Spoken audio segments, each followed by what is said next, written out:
when my landlord said rent could be cheaper if we were friends with benefits. You know, I'd heard of sexual harassment in the workplace, but at home? That is housing discrimination based on sex. I'm legally blind. A landlord recently said that he didn't think I'd be able to take care of an apartment on my own and refused to rent to me. That is also housing discrimination. A real estate agent said that we'd be more comfortable living in a different neighborhood with people like us.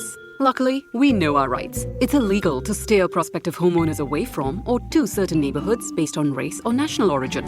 If you think you've been discriminated or have questions about your rights, contact the Fair Housing Foundation at 800-446-FAIR or also online at fhfca.org. Fair housing is your right. This is a public service message by the Fair Housing Foundation and supported by the Department of Housing and Urban Development under FHIP Grant PEI FPEI 220099.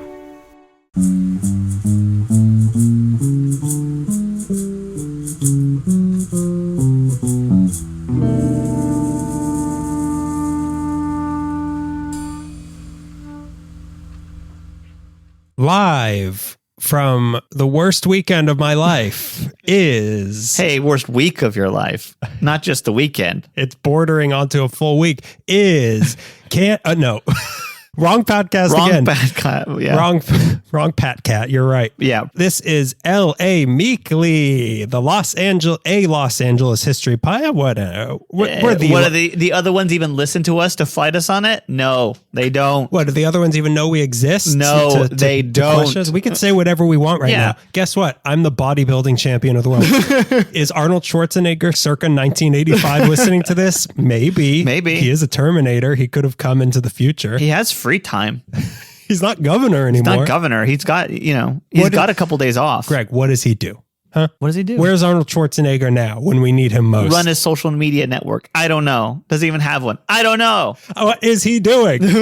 And that's a taste of what you're going to get. Right? You're not going to get that on the other LA history podcast. And they go over every politician and they go after them. What's Dolph Lundgren listening to? That's what they're talking about on the other ones. But we're here to talk about Arnold Schwarzenegger. But let me explain. Greg said podcat. Yeah. So podcat. We'll address the cat. Let's do that. That isn't in the room right now. It's been a rough few days. Yes. Or rather a meow few days. Phantom is not here because he ate some foam mat that he shouldn't have eaten. In his defense, though, it looked really good. You showed me the foam mat, and I thought, okay. Is he going to finish that? Yeah, you want to split it? Is this up for dibs? Is that for grabs, I mean? I know it's been in the trash, and it's also a foam mat, but...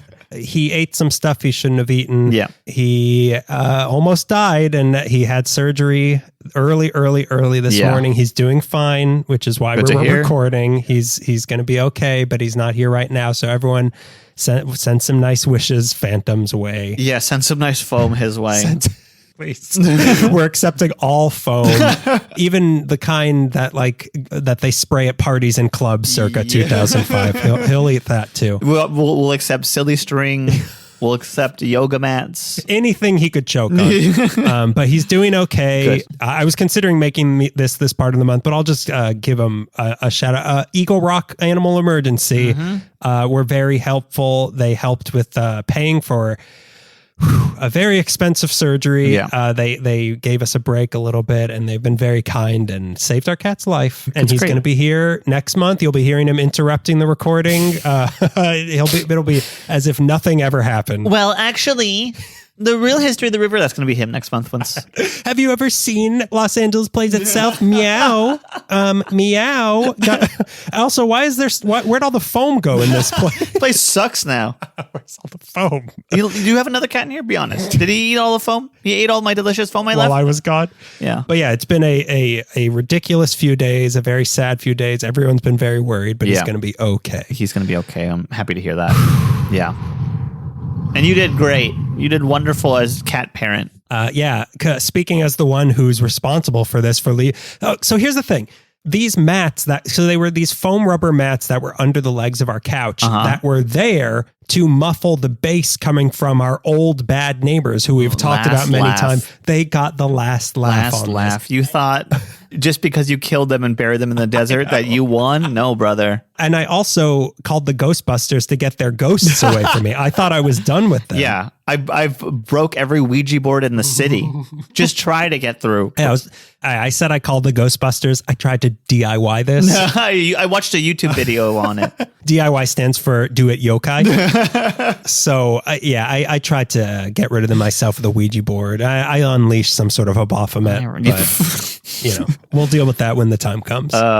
When our finances can handle it. Yeah. Of course. It'll be a minute. So this is Daniel's effort. This is Greg Gonzalez.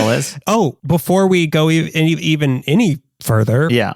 So if I say anything stupid, particularly stupid, this episode, I was telling you I did get 11 hours of sleep last night. That's because the last night before that, we had 3 hours of sleep waiting in an emergency room for 7 hours. You and Melissa walked me through there's a handful of stories of the things you saw waiting in a animal hospital emergency room. So the place we went to, it was the only place. It was very expensive. It was a very ritzy place. They had this like Lavazza coffee machine that like it'll make you a mocha, it'll make you an espresso, and it made me a hot chocolate. And this was like, you're paying $1,000, you might as well get a hot chocolate. He's right. And I'm trying to convince myself it was the best hot chocolate I've ever had because it cost me $1,000. Yeah. How's that going? The convincing yourself part. Oh, it was so good, Greg. Okay, Greg. I'm telling you, it was the best hot chocolate I've ever had. I would have paid $2,000 for it. I mean, in France, they pay $2,000 for this sort of hot chocolate. Trust me. But so let's get into welcoming our new patron this month. Yes. A lighter note. This guy did not feed my cat foam, I don't think. So he's already on our good side. Yeah, you're already a better person than I am. I thought he'd like it. So welcoming onto our Patreon patron list this month, we have Anthony Moreno. Hey, Anthony. I hope I can call you Tony. Message me if I can. Can I call it? Wait a minute. Sometimes we think that these patrons are just like Russian bots with fake names. Anthony Moore? No. Interesting. So we've been punked yet again.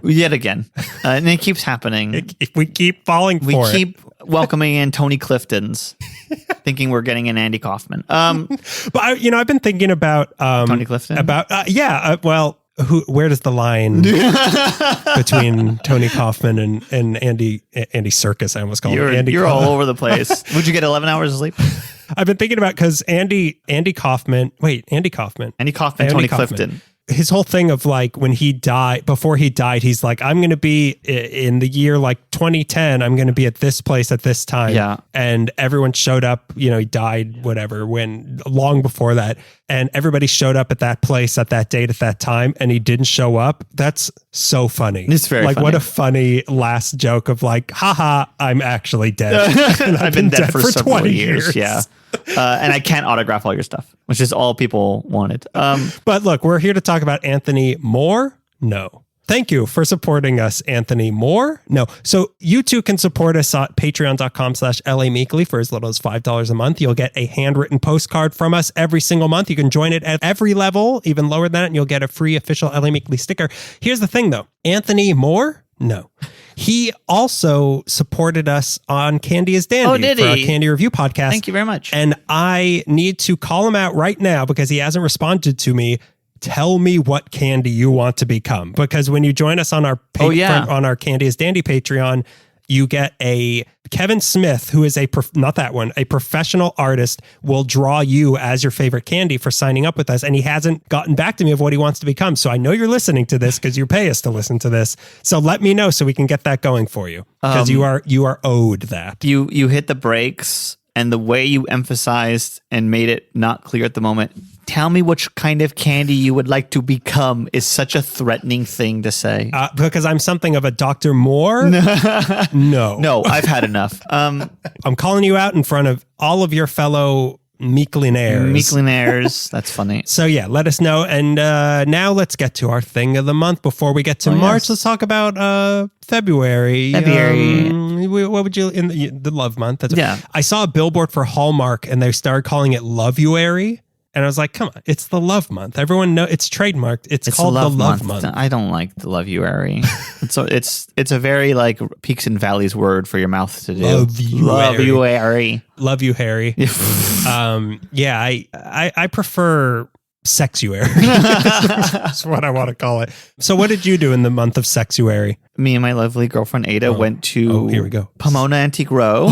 Baby. And I went to what I think might be one of the best record stores I've ever been to. Right next to the Glass House. I believe it's on 2nd Street, 2nd Avenue. That's where you go to throw stones, right? Yeah, that's what I think. I better not. Right next to the Glass House is the Glass House Record Shop or Glass House Record Store. And it fantastic records there. And we found a This is in Pomona. In Pomona on their main drive or on like the arts area. Right by Cafe Con Libros. I think that's what it is. When we were filming that LA video, was Pomona one of the places we went to together or no? No, you went on your own and I was mad because I wanted to go with Pomona's you. a nice little place. It is, yeah. Well, that area, yeah. Yeah. Don't leave that block, but it's a nice little place. Yeah, I like Pomona a lot, but that Antique Row and the cobblestone little arts district, it's really lovely. I love walking around. Glass House Records. Glass House Records. I meant to look into this. And where you will throw the Rolling Stones onto the cashier's counter. Because you're required to be rude and you throw all of everything you want to buy at them. I don't even know if the Glass House is open anymore. And it made me sad because I've seen some of the best shows I've went to when I was younger. This was a venue, a really famous venue. I don't know if they're still open because every time we go, it seems to be kind of dead. But Glass House, I remember seeing. You can look right in there. It's a Glass House. You can. I feel like I saw Social Distortion one night. And really? Yeah, and the White Stripes we went to. Really? Glass House when they were famous. And I mean, they are still famous, but when I had heard of them and they were like, right after Red Blood Cells or White Blood Cells, one of those two. Oh, Jack White's old band. Yeah, Jack White's old. Oh, you've heard of him. Yeah, okay. I remember. Yeah. I knew Jack White when he was still in the White Stripes. That's how far back I go. By no, I mean I listened to a White Stripes I heard song. him on the radio. What about you? What did you do last month? Well, I went to the Eagle Rock Animal. This one is relevant. It's not necessarily an LA thing, but it's relevant to this episode. And it was recommended by another one of our patrons, Alex Ago. Hi. Which also, again, is another Russian bot, Alex Ago. Ago? Lex. Yeah. Less go. That's what they're trying to. Mm-hmm. Russia just wants us to stop podcasting because we're telling the truth to Americans. Yep, finally. Alex recommended a website that I told you about. It's called justwatch.com. Yes. Because it's relevant to this. You can put in any movie and it will tell you where you can stream it. Right, yeah.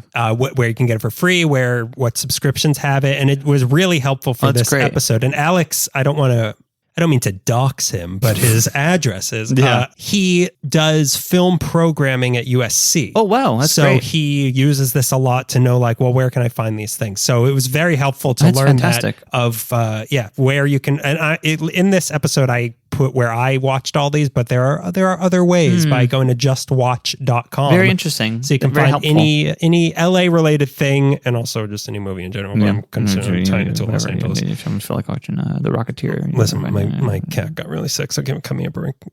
I'm still dealing with that. So if I just want to watch, all the Back to the Futures, just make myself feel better, maybe I'll do that. I went to Vidiot's to get some of mine. Then you can also go to Vidiot's if you can't find it online. No, just go to justwatch.com. No, go to Vidiot's or Videotech, which has moved recently. So now let's get into this actual episode. Okay. So what is this? Hang on. I got 3 hours of sleep the other day. What am I doing right now? Why aren't we both wearing pants? Is this a nightmare that we're both having? How did I get here? My own apartment. How did I do this? Yeah, what are you doing here? What have you done with Melissa and my cat? We wanted to cover some documentaries, some LA documentaries. Because this is every year we tend to do a LA horror movies, LA action movies, and we've tapped that out. So we haven't done LA documentaries. Yes. And I thought that would be fun to sort of have more of a more free form sort of thing, even though I've got 6 pages of notes, as I always do. A free form with tight structure. Yeah. It's just like bebop jazz that's free flowing, but I also have practice for 3 days in a row. It's like if Watson, the original AI, decided to start making bebop jazz. So we wanted to cover some documentaries. I know we did our top 3s. Was it last year or 2 years ago? Oh, yeah, we did. And I remember thinking I need to watch more documentaries. I didn't really felt the same way because I was embarrassed of I think I saw the one about the Oscars, the first Oscars. Because in this one we had joked about everybody okay, don't recommend Los Angeles Plays itself because we have gotten that recommended to us every single day. Every day for the last 15 years or whenever, 47 years when we started this podcast, I think. I made it a point to not watch it. I made it a point to watch only documentaries I haven't seen for this one. So that's why neither of us covered it. Because have you seen any of the ones that you picked? One of them I had seen, but rewatching it was better because I'll get into it. But yeah, I wanted to rewatch it after reading this guy's book. I wanted to do brand new things because exactly what you were saying when we did that top 3 thing, I was like, thank God it's top 3 because I only have 3. Like I feel embarrassed that I haven't seen more. And now I've seen 6 more in the past month. And look at you. And I feel like I dare you to question me on anything about I know so much about the city and the artists that have come from it and the art they made that represents Southern California. Ask me anything from skateboarding to donuts, and I will be able to tell you anything about this city. We've got a few, I think 11 we watched total, and we're just going to talk about a little bit about them and what it meant to us. And let's get going. Okay, let's get going. Let's do it. Let's do it. And of course, I made my own subtitle for each movie. Oh my God. I was going to ask you how are you formatting these, but I didn't want to ruin the surprise of hearing like 3 verses. What gimmick can he come up with for this one? He's going to rap Run DMC style for each one. Look, when your cat's in the hospital, you gotta make puns. The only way to cope is by making subtitles to documentaries that don't need subtitles. Maybe already have subtitles. They might, yeah. But I made double subtitles. The titles might already be a pun, and you have to undo the pun as the work. Yeah. Well, I'm going to start out. Okay, hit me with one. The first one I'm going to start with is Dogtown and Z-Boys. All right. AKA Rocket Power de-animated. Rocket Power starring dirtbags. Rocket Power. I love Dogtown and the Z-Boys. I saw it when it first premiered. Me, Mikey, and my younger brother Nick took the bus out to Pasadena to that theater that's next to Romans to watch it. And haven't we seen a movie at that? Maybe not. Yeah, I think we might have a million years ago. I was there. Oh, and you were there. But I absolutely loved it. Yeah, this one, because I had never seen it, and you bring this up to me maybe once a month, Dogtown and Z-Boys. Man, do I wish that I could shred like I used to. And I tell you, Greg, you've never shredded anything. Never shredded. Not even your tax documents. You shred like a butter knife. You shred like a spoon. Sting like a butterfly, shred like a butter knife. That's Greg's motto. This one released in 2001. I got the DVD from the library. Cool. That's how I watched it. Yeah. Directed by Stacy Peralta, one of said Z-Boys. Mm-hmm. And he went on to create Bones Brigade, which is a documentary, the 6th one that I never got around to watching, which I really want to because I love Pal Peralta and Bones Brigade. There will be another thing right after this one that Stacy Peralta was involved with also. Oh, really? This one's narrated by Sean Penn, who looks like one of the Z-Boys. He does. It's not one of these. And one of my favorite narrating things ever, he coughs. He screws up. Yeah, he screws coughs up. And they just let it roll. And I love that. I think it's so cool. And I can't tell you why I think that's cool. Yeah, they needed me as the editor, I think. Yeah, I think. No, it breaks the omnipotence of the narrator. He's just a guy. Just like these Z-Boys. Yeah, he's one of the boys. Watching it as a younger man, 2001, God, I was a baby. You were like 60. I was like 60 years old. All the young boys tend to identify with Jay Adams. Okay, which one was he? That's the one that went to jail, and they right. talked to him in jail. Now, as an older person, I'm like, dude, Peggy Oki is the star of the show. She's the great. one girl. The one girl on the team, yeah. And she's an environmentalist I follow on Instagram now, and she still surfs, and she's great. Yeah, okay, so I've got a bunch of notes of things. I have notes on this documentary. I think they should special edition this thing. Could we extend how much air he got on that ollie? Just to tell you what it is, it gives you a kind of step-by-step telling of the story of the Zephyr skateboarding team that came out of Dogtown, aka the Venice, South Santa Monica-ish area, as they called it. Yeah. Do people really call it that, or was it just them? Like, I feel like it was just that era, or like just those kids were calling. Oh, I don't know, because like who I've never heard of anyone. Because at the end, like after their post-set credit sequences, Mace Windu comes in and is like, "This is why they call it Dogtown, because he was like, it was hot, like the dog days of summer, right?" And yep, Dogtown. And that was like the explanation. So I think it was just them that was calling this. This was in the early to mid 70s when they not only defined but invented modern skateboarding as we know it from Tony Hawk's Pro Skater. The director directed another thing that I'm going to be talking about. The director was one of the Z-Boys. Yeah. He directed, I want to be cryptic, but it'll make sense soon, but he was directing something about an era, the same time, but a little bit more inland, kind of parallel, parallel to where they were. Okay. A very bad area. You could probably guess what I'm talking about at the time, right? And now, but at the time of of the events of this documentary, the Dogtown area was also a very crummy place to live. And the segment on covering the history of Venice, they do it very briefly, but I remember being really struck by that, and like my interest in LA history, some of it is rooted in like just some of the footage of the piers broken down, how they would surf through. I'm going to get to that, but like that is that was really one really great thing they did of not only showing, because we've talked about in our pier episode of like, these were the glory days and then it collapsed, quite literally collapsed. But then this fills in those blanks of like, well, what did happen afterwards? Like you literally see them surfing through the ruins of the Lake Pier or whatever. Yeah, it's so cool. Yeah, it's so cool that they almost crack their skulls open. Not my skull. It's their little dirtbag skulls. The kids in this, like their situation, I'll reveal a little more hint of what I'm going to be talking about. Not quite as bad as what the people in South Central are going through. Most of these kids in this were white, although there's Peggio and a few. There's some Jeff diversity Ho too, isn't it? But it's still interesting that just west of what was going on in South Central, these also disenfranchised kids, they were poor, they didn't have much opportunities, but they were channeling their frustration into something more tangible and less violent than was going on in South Central because they had access to public resources like the ocean. Like the people in South Central did not have that. These kids could go release what they were feeling in a way, which was surfing. Yeah. And they even to keep drawing the parallels. I keep using the word parallel. Let's keep drawing the perpendiculars. I can never perpendicular park when people are watching. Go ahead. They even had their own uniforms, like a gang. Like they all kind of dressed. They refer same. to themselves as a gang too. I say less violent than they were, but they still do describe some kind of disturbing violence against outsiders, trying to they were throwing boulders at them, like people who tried to horn in on their waves or concrete because they pretty much were a gang. They were a gang. They were a gang. Yeah, I believe did skateboarding and surfing instead of drive-bys. Yeah, they drove by a shark.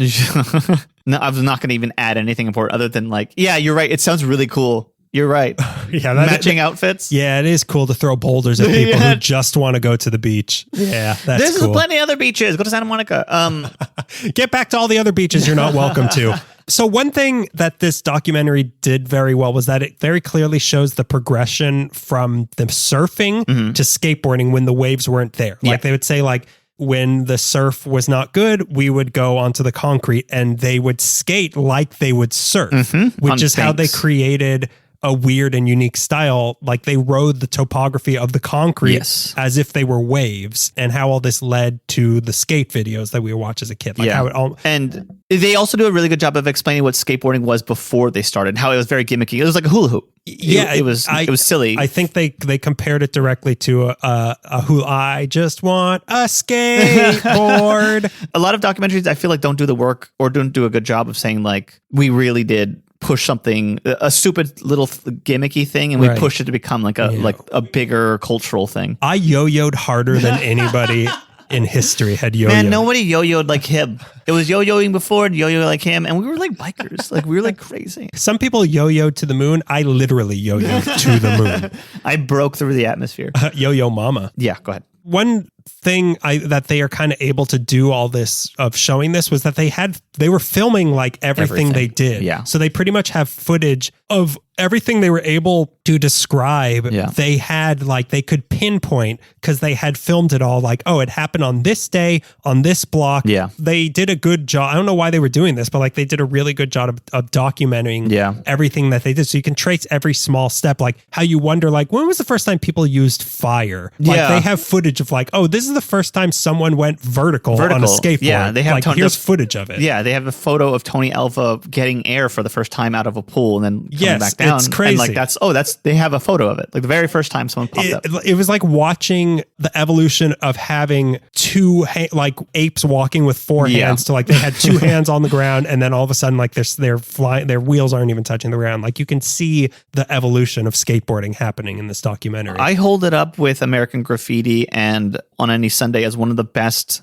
They caught summer so well in this documentary makes me feel like summer. Yeah, it does. And it makes me worried that people are going to steal my pool from me, drain my pool. Those kids are going to drain the pool and skateboard in it. We got to erect a fence. The Z-Boys might come into our backyard tonight. Install a Ring camera. The Z-Boys are coming. A bunch of 13-year-old, privileged white boys are going to come in here. They weren't privileged. They were only privileged because they were white. It also shows how uniquely LA this was, because they explain like how the hilly landscape and the channeling of the rivers and stuff, and the architecture of the city itself is what made their skating style possible, which led to, because there were hills and these things, that's how they were able to create these tricks and things. Yeah. And how a bad drought in the 70s led to a bunch of people having empty pools to save water, and that led to them breaking into them, like we said, and inventing how to skate that way. Yeah. Which seems like, there was a time where people didn't go and like there were no half pipes. Yeah. Like what did people do on skateboards before half pipes? It is really weird thinking, they invented half pipes because like they were tired of they didn't no one could build a pool just to do this. They didn't want to keep getting chased away by the police. Yeah. And they compared Jeff Ho, who's the guy who ran the Zephyr Surf Shop, to Howard Hughes in that he'd design a surfboard, then go out and test the surfboard and refine it. And that led to, and also how his designs of the surfboards and then later the skateboards, I guess, they were influenced by lowrider culture, like the colors and the imagery on vibrancy. them. There's a lot of good music in the documentary as well. Yeah. And we talked about this, but there are times in the documentary where I am reminded, like, these are babies. Yeah. Like they literally were like, some of them were like 11. Yeah, they were like 11 to like 14, I think. They looked so young. And they're like, and this guy right here invented all these. And he's like in diapers. His name is Ollie. Yeah. You were talking about music. There's footage of them going to the Del Mar skating competition. And everyone else, it was like, I think they compared in there. Like it was like a hockey team rolling up on figure skaters. Like they were just like really raggy. We've talked about kids. It made me like, not to lump us in with the Z boys. We're kind of like the, maybe somewhere like an M boy.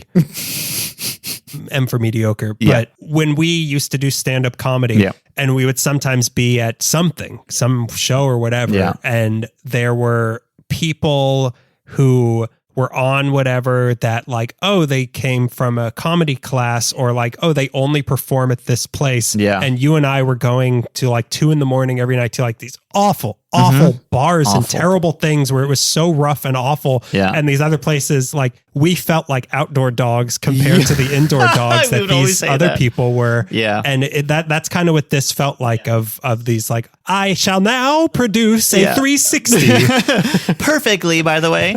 There's a great footage from the Del Mar thing of like, I think they're going downhill. One of them falls and the skateboard almost hits Peggy Oki, but she outraces it, and it's perfectly shot.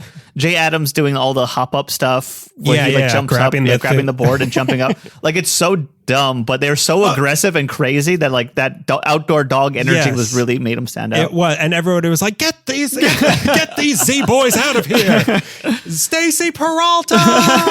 That was another thing. Like this could be so dorky, but like it kind of isn't. Like these, if I met any of these people in real life, I'd be like, "Oh, these are dorks." Like these are guys who can't let go of the past. They're still skateboarding. Cool. But like, it wasn't like it toes the line. Yeah, it toes the line, and especially if you, I think we both grew up on skateboard videos of like the late 90s, where like it's insane what people were doing, and then you watch this documentary of like they're just kind of like pretending stuff is waves and waving and not falling. It doesn't get as extreme. Like I think they showed towards the end like Tony Hawk doing a 900 or whatever, and they're like, this is what it. Like, if it wasn't for us, this wouldn't have happened. If it wasn't for us, you wouldn't have learned all that Badfinger song from Tony Hawk Pro Skater that you like so much. It's a really still. Good song. It is a really good song. That Dead Kennedy song really changed me. I think it's a great documentary. It's got a lot of Badfinger or Goldfinger. Badfinger is the. Is it Austin Powers or is it Gold Member? Well, we were making fun of it because it's one of the. It's guilty of having the like. It's almost 2 hours of talking heads of being like, man, nobody was doing what we were doing.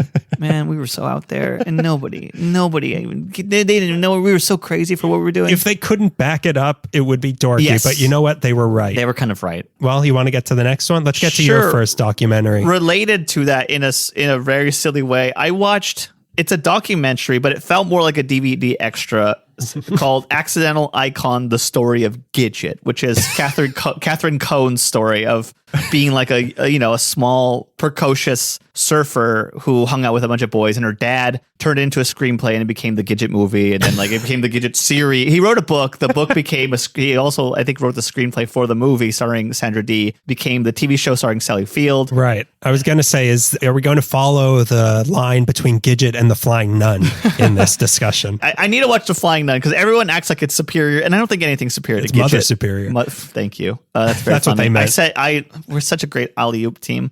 I set you up so unknowingly setting you up. We're something of the podcasting Harlem Globetrotters, not taken seriously by legitimate basketball players. I mean podcasters. Oh, did I misspeak? It's funny though, but Jeff Ho and Alan Sarlo, who are both on the Z Boys, are in the Gidget documentary. Oh, really? Yeah, That's weird. Because like it's part that the Beach Boys and Beach Party movies all happen around kind of the Beach same Blanket Bingo or Beach whatever. Blanket Bingo, Annette and what's the guy's name? Elvis. Yeah. They all happen around the same, like late 60s or late 50s, early 60s. But Gidget is part of that. Gidget gets young girls to like, I could be a girl who surfs too. And it, like, there were girl surfers before that, but I think it really popularized the idea of like, oh, this isn't just for boys.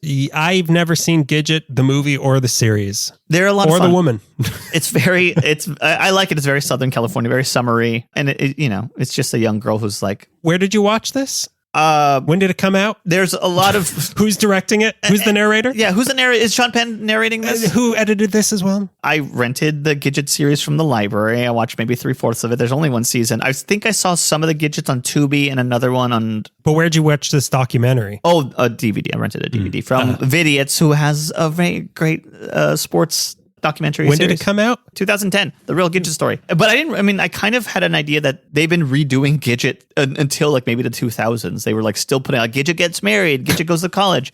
Catherine Cohen seems like somebody who's really... Gidget buys a Zoom. Gidget goes to the moon. They're really dumb 60s movies. And it's like really silly that she would like write in her diary all the things that are happening, all the crushes on boys, and she would show her diary to her dad, knowing that her dad would like, can you turn this into a story? Because Catherine Cohen was like, something is happening here. You got your what? Yeah. What was popped? There's a place in Malibu called Surfrider Beach where most of this just kind of takes place in. She's like an affluent girl, so it's not like a rags to riches story or anything. Right. She was just like... It's a riches to more riches story. Basically. Riches to embarrassment of riches story. But it's one of my favorite stories of like a teeny little girl who wants to hang out with like athletic boys, and they take her in as a little sister, and they're like, well, whatever. If you're going to hang with us, you got to act like the boys. And she you got to start peeing standing up. You got to start peeing in the ocean like a boy. But they talk about her surfing. I think they filmed some of it at Leo Carrillo Beach, the show or the movie, maybe the movie. And they went to Zuma too. And I think some of the footage was filmed in Zuma for the movie. And it's great. It's a DVD extra. So what does it talk about exactly? It talks about this Gidget story, like Catherine Cohen being a young girl, and the real story and how it translates to the movies and the series and how it became pop culture icon. I'm sure you know who Gidget is, even if you've never watched any of this stuff. Yeah, I guess I didn't really know that it was a real person. I thought it was just a movie. Oh, it's based on a real girl who is just, her name's Catherine Cohen. They call her Gidget because she's a girl midget, because she was very young and small. That sounds offensive. It's very offensive. Yeah, it's a little upsetting to know the roots of that It's name. such a cute phrase, and then hear it broken up like, oh, that's not great. They shouldn't have called it. It's like what they call Tootsie Rolls. That's right. Like, oh, this is still? No, it's not that we're still calling this. We just never changed it. It's just all the football teams that you're not, it feels weird saying out loud. Like the Falcons. Oh boy, who played in the Super Bowl? I don't know. But it does a really good job, the documentary, if you want to call it that, does a good job of telling like, okay, there's a real girl. The real girl influenced the fictional girl. The fictional girl was part of this like sort of 4-piece thing that became Southern California surf culture that influenced everything else. So a lot of like, when we think of surfing and Los Angeles, Gidget's a big part of that. Yeah, that's what they kind of talked about a little bit in Dogtown, and Z-Boys, available at the library, produced by the library production. Yeah. They pointed out like, surfing didn't start in Los Angeles. Sure. But it always feels like Los Angeles sort of like LA surfing culture sort of took over all surfing culture. It feels like in the city, with like the Beach Boys and all that sort of thing, and Gidget, I guess it's a real person, and Jan and Dean, and Dan and Jean, whichever one. But they, that criminal who helped kidnap not John F. Kennedy Jr., Frank Sinatra Kennedy Jr. Excuse me, Robert Kennedy Jr. I wish. Yeah. I wish someone kidnapped him, and at least until the election's over. But just like they sort of, the pop culture influence of Southern California surfing sort of eclipsed where surfing originally came from, which I guess is Hawaii. I don't know. Yeah. I mean, I don't know, because the Beach Boys invented surfing to me. If I have to credit one element of pop culture with surfing, it's probably the Beach Boys. Yeah. Which, like, did they even surf? Dennis surfed. Oh, thank God. Thank God that one of them represents all of them. I didn't want stolen valor from the Beach Boys, but like I like, we see them holding surfboards all the time, and I'm like, do you know what you're holding? Do you know what you're doing right now? Do you know what that means? Brian was afraid of the water. Was he really? Yeah. Every day I find him more and more relatable when he lives in a sandbox, when he has dementia. I just relate to him so much more every day. When he won't stand up from his piano in a performance, I just relate so much to that. Yeah, but I guess between that and the Z Boys and the Beach Boys, two boys and a girl, it just feels like LA has had such an influence on surfing. I mean, I feel like it's part of car culture, and surf culture are kind of cousins of each other. Because you could put a surfboard on a car. And that's imagery that people really love. Is like the Beach Boys. Like the Beach Boys would. It's all like one big monster with many arms, like Southern California. Like Dennis Wilson. And I feel like weirdly, mall culture is part of surf culture because of Valley Girls, the going to the beach and the boyfriends who surf, and there's lowriders, car culture, and hot rods. Like, it's all one big Southern California monster that I love. I love that monster, but it's a monster that is kind of not always accurate. They all kind of enabled each other, and like the overlap is, if not always huge, between lowriders and the and Gidget. Yeah. Like, I'm sure she would fit in at a lowrider convention, as I call them. Sure, yeah. I mean, I fit in that one time when I drove through one, and everyone's like, oh, nice. Cool. Nice. Prius. Is the bottom of your car, it's not a Prius, it's a Honda Civic Hybrid. Thank you. Is the bottom splash shield under your car dragging on the pavement? Nice. Oh, custom splash shield. Cool. Real low. Can't get any lower than dragging across the pavement. Creating sparks on the road. You want to get to the next one? Or do you have more to say? No. Good, shut up. Gidget show is great. Sally Field's wonderful. She comes out in a documentary, and it seems like she's crying talking about Gidget. Go ahead. It's because Burt Reynolds is twisting her arm behind her in the interview. Yeah. So my next one is Crips and Bloods, Made in America, a.k.a. the boys in the hood are always scarred. Oh, my God. So this one, released 2008, directed by Stacey Peralta of the Z-Boys. Yeah. Narrated by Forrest Whitaker. Oh, wow. And so I got it from, I had a DVD from the library. This was recommended to me by Carl Tart. Oh, good. He had, when we were doing the gang episode, he was like, you got to watch Crips and Blood, Made in America. I was like, you know what, Carl Tart? I'm sick of taking orders from you. I don't need to listen to anybody. Yeah. I don't need to do any sort of research, okay? I know Crips and Bloods. Yeah, I feel it in my gut. I'm going to say whatever I want, and it's going to be real after that. And that feeling in my gut is when I got shot in the gut. That feeling in my gut is all the foam I ate. So it's about the Crips and the Bloods gangs in Los Angeles, but only kind of, which I will get into. Have you seen this one? I feel like a long time ago I've seen it. So it starts with an opening shot that works really well to set the place and contrast between other parts of LA and South Central. Yeah. I think maybe I'm imagining part of this, but I think I think it's an upside down shot of downtown Los Angeles. Mm-hmm. And that, I don't even know how they did this in 2008, but like maybe Stan Winston had something to do with this. But like, so it like pulls out and sort of slowly flips as the camera takes you away from downtown Los Angeles and everything you kind of know about Los Angeles to South Central. Wow. And shows like, what it looks like there. And then it's followed by a bunch of horrific images of gang violence. I was worried this was just going to trace the history of the Crips and Bloods, which I didn't want to see because I did the research on it. I was like, yeah. And then they did I know everything. I read that article from Vice or whatever. I'm infallible. I don't need any flaws pointed out in my logic. So if that's what you're looking for in this documentary, you're not going to get that, which I was really happy about. Like, Melissa was kind of disappointed because she wanted to. Yeah. She doesn't listen to this episode. She mutes my parts in the episode, as she doesn't like. She's such a big Greg fan. she loves to Greg. hear what mistakes he's going to say this time. She only listens to the unedited versions of L.A. Meekly, though. Raw footage. So it briefly talks about that a little bit, about like the very first gangs in South Central. But 3 of the main talking heads are 3 of the founders of the Slauson gang. Okay. Which seems borderline wholesome compared to what you've just seen in the opening. Yeah. Like the images of just like dead people, like gang violence, like hard gang violence, and hearing like, yeah, we went and we'd flex our pecs at the, I challenge you to a fight. So there's a lot of good old pictures from those days in South Central before gangs became really scary. Did it have animated cutaway shots or like drawn? Because I remember, I don't think maybe so. I'm thinking of another one. Something I watched did have that, and I was getting it, and then they were baking donuts, right, from Cambodia. But no, I don't think so. But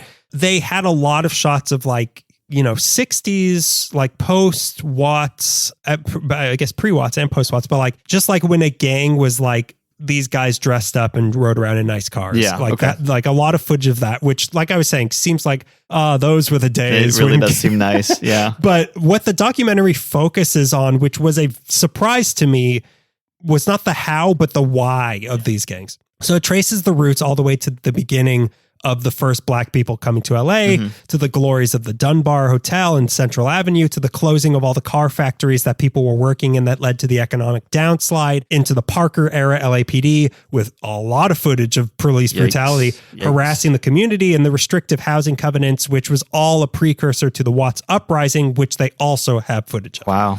So it explains very succinctly what the emotional history was leading up to Watts, and then you get to hear interviews with the people who were a part of it, including these Slauson guys, these 3 Slauson, the 3-headed Slauson monster.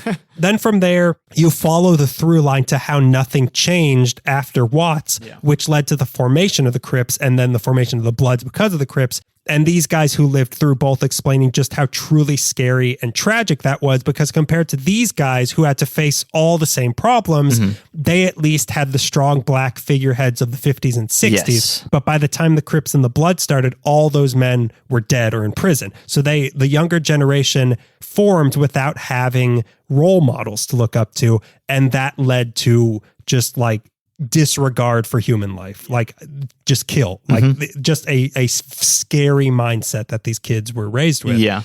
But when the movie really took off for me, though, is when they shifted focus to interviews with current and former Crips and Bloods. And that is really something to watch. Like, this is when it gets to how people actually living the life actually feel about it and what they're going through emotionally, which you wouldn't think you'd get in an interview with these hard gangsters. But like the people they talked to were like more open with their feelings than we've ever been. Even when they weren't, like you can hear in their voices and the words that they use that all of them are yearning to just be accepted. Yeah. Like they want to be loved, or if not that, they just to not have people be mean to them. Like that's, you can feel it. Like that's all they want. Like they don't want to have to kill. They don't want to have to steal, but like they're not given options, and you can hear it. You can feel it coming off of them. Yeah, you can hang with us and we'll take care of you. You'll be our friend, but like something's going to come up and you're going to need to take care of it. And exactly. Like, and that sounds sometimes like, well, I don't know what that's kind of vague. And then you fully realize what that means. And you're like, oh, well, I have to kill a guy now. Right. Some of the people were like trying to like, I guess justifies the word of like, I am a moral person. Yeah. I don't think it's right to kill people, but I have to turn off that part of my brain sometimes because it's kill or be killed. Yeah. And yeah, you hear like, I wanted to join this group. They wouldn't let me. And I found my dad wasn't around. People in the neighborhood didn't like me. And then I found a group who was like, you can hang out with us. It doesn't have to be that way. But in the end, it's kind of not even about Crips and Bloods. It's just about the people in the situation. And it also goes into the 92 stuff and the state of prisons in the United States.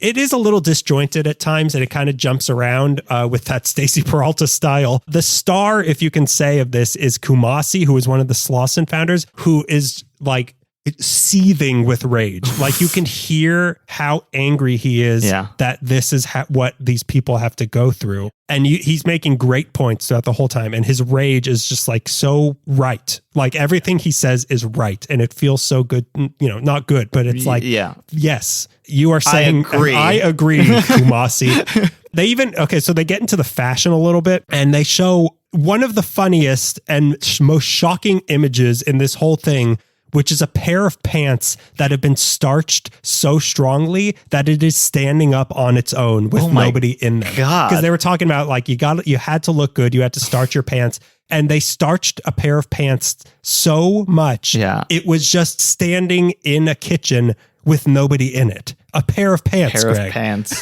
You have to jump into them.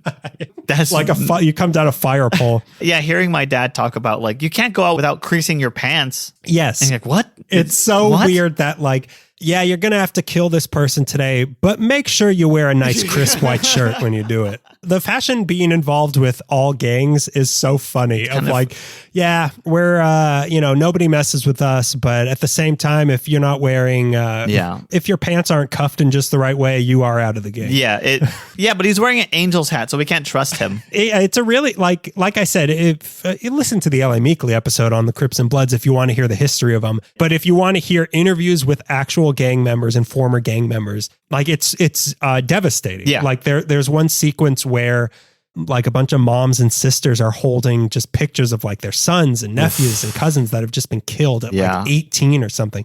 And every single person they talk to wants this to end. Yep. I think it's gotten better, but like it hasn't. Like we did after the George Floyd stuff. Yeah. Like this just with George Floyd, it was different, but it was nowhere, and it was definitely nowhere near as violent as 92 and 65 or whatever it was. But like every 30 years, like this keeps flaring up, and like nothing is changing. No. Like promises are made and nothing changes, and these people are sick of it. It's almost like every 28 years, there's like a moment of clarity, but there's nothing you could do about it. We just like see it. Yeah. And we all see it at the same time. Oh, that's bad. Yeah. Let's blur this up a little bit. And then it just goes back to like, it probably got better. I'm not going to check in on it. It probably got better. And then maybe if we hire more cops, it'll go away. Let's just give them more money for training. If we make RFK Jr. president of this country, first off, his uncle will come back to life and be his vice president. He's going to come back to life at the place where he was shot. Yeah. Well, where else is he? That's where he left, and now he'll come back. That's how ghosts work. Also, Abraham Lincoln's coming back, I hear. Garfield, too. Yeah, but not the president. Not the president. Yeah, and his running mate Nermal, but the first female cat president. Actually, Nermal's a boy, but he's really pretty. But it's a good documentary if you want to. If you're, it's heavy. It's not except for that shot Crips of the versus Bloods. It's not light. But when that shot of the pants hits, Greg, it makes it all worth. This is why we fight. Oh, this is the punchline. Yeah. So that's the Crips. What's your next documentary? If we're going to talk about crime and the seedy underbelly of Los Angeles, I'm going to move on to talk about the one documentary I had seen before, Feast of Death, The Dark Places of James Ellroy, which is a documentary about James Ellroy, starring James Ellroy. When did this come out? 2001, directed by Vikram Jayanti. Ah, yes. I had gone through like a kick of audiobooks last year, which is like fantastic. But I finally got around to listening to My Dark Places, which is his like autobiography, and it's sort of weaves his life and his mom and both his parents' life, but like his mother's death and his mother's murder, and then talking about like how it affected him through the years and stuff. Traumatic. Boy, not great. And, he's a great writer, but brutally honest. Is he still alive? He's still alive. Right? Yeah, he's still alive. The documentary is great if you're interested in James Ellroy. One of the best explanations of probably who and what happened to, who killed Elizabeth Short comes from him and a bunch of cops are sitting around a restaurant. I think it's the Pacific Dining car, and LA Times reporter named Larry Harnish goes over his theory of who killed Elizabeth Short. Yeah, they're very interested in that kind of stuff. But so this is the documentary focuses on that a little bit? It's like post My Dark Places, and it's him promoting the book, but he also hangs out with a detective who puff piece. Kind of. Look, Kumasi was not promoting the Slauson gang in my documentary. This is not an initiation. Use promo code Yo Mama for 50% off your initiation beating. Shut up. 50% less blood out or blood in? Yeah. Blood in, blood out, blood in coming out of you. Yeah, blood for in, you to blood out. In. Blood in? Are you blooding in or out today? Is promoting the book, talking about his mother's death because he's promoting the book. So hanging out with a detective who tried to help him solve his mother's death which was basically the writing of the book. The writing of the book basically is he shows all his information to a detective, and they're going to try to figure out who killed his mother, which they never, don't know, spoiler, they never do. But they go to the place in, was it Montebello? Or not Montebello, it was Portobello, Mushroom Town, where they found his mom's, Mushroom City, where they found his mother's body. Near Rosemead, I forget what area that is. But they go to they like basically walks up to the bushes. We're like, they dumped my mom's body right here. Oh my God. And have you heard him read before his own work? I didn't know he could. I thought he was just like a pit bull or something. he learned to write, but not read. Read out loud. He has a very stilted, strange way of reading his own work, which is, I'm so glad he didn't read his audiobook because it's so distracting. Why are you like this? He's like, it's Bob what Dylan, I mentioned. Yeah. Bob Dylan narrating an audiobook. It's very a Beatnik Coffee House, but it's great. And, they talk about Richard Ramirez a little bit. It's very LA crime. They drive up to the spot where they, the residents now in Leimert Park where they left Elizabeth Short, and they talk about Elizabeth Short a lot. So what is the focus of this? It's just kind of like crime in LA? Not really. You're just following James Ellroy and a cop around, and they'll talk about like some of the, just crime. I mean, I guess suppose crime, but crimes that he's sort of covered before. Yeah, crimes that he's committed. Because he wrote the Black Dahlia, which is like a fictionalized version of maybe what happened. And crime against literature, if you ask me. Oh boy. James Ellroy is one of the, our best living crime writers, maybe like top dog crime writer currently. Our generation's not James Ellroy. Raymond Chandler. Yes. I've been awake a lot. I've been awake a lot, and it's not great. It's not my favorite thing to do is being awake a lot. And he comes from LA. He grew up in part Beverly Hills and part wherever he moved to with his mom. But it's a very good documentary if you like James Ellroy. And if you're interested in LA crime. Have you read James Ellroy, a lot of his stuff? Any of his? I don't think I've read any of his stuff, to be honest. I've read I'll say it. I've read The Big Nowhere. I've read a lot of his short stories, and I've finished My Dark Places. I've always been interested in his quartet, which is Big Nowhere, summer, spring, winter, autumn. Big Nowhere, LA Confidential, Black Dahlia, and I feel like White Jazz is maybe the fourth one, but I don't know for sure. But it's great, and I like James Ellroy a lot. I think he's a great writer. He wanted to sleep with his mom a lot. And my documentary, which I don't think they cover that in the documentary, but hearing My Dark Places, boy, did you have a lot of complicated feelings about this woman who was murdered. Pre or post death? Believe me when I say both. All.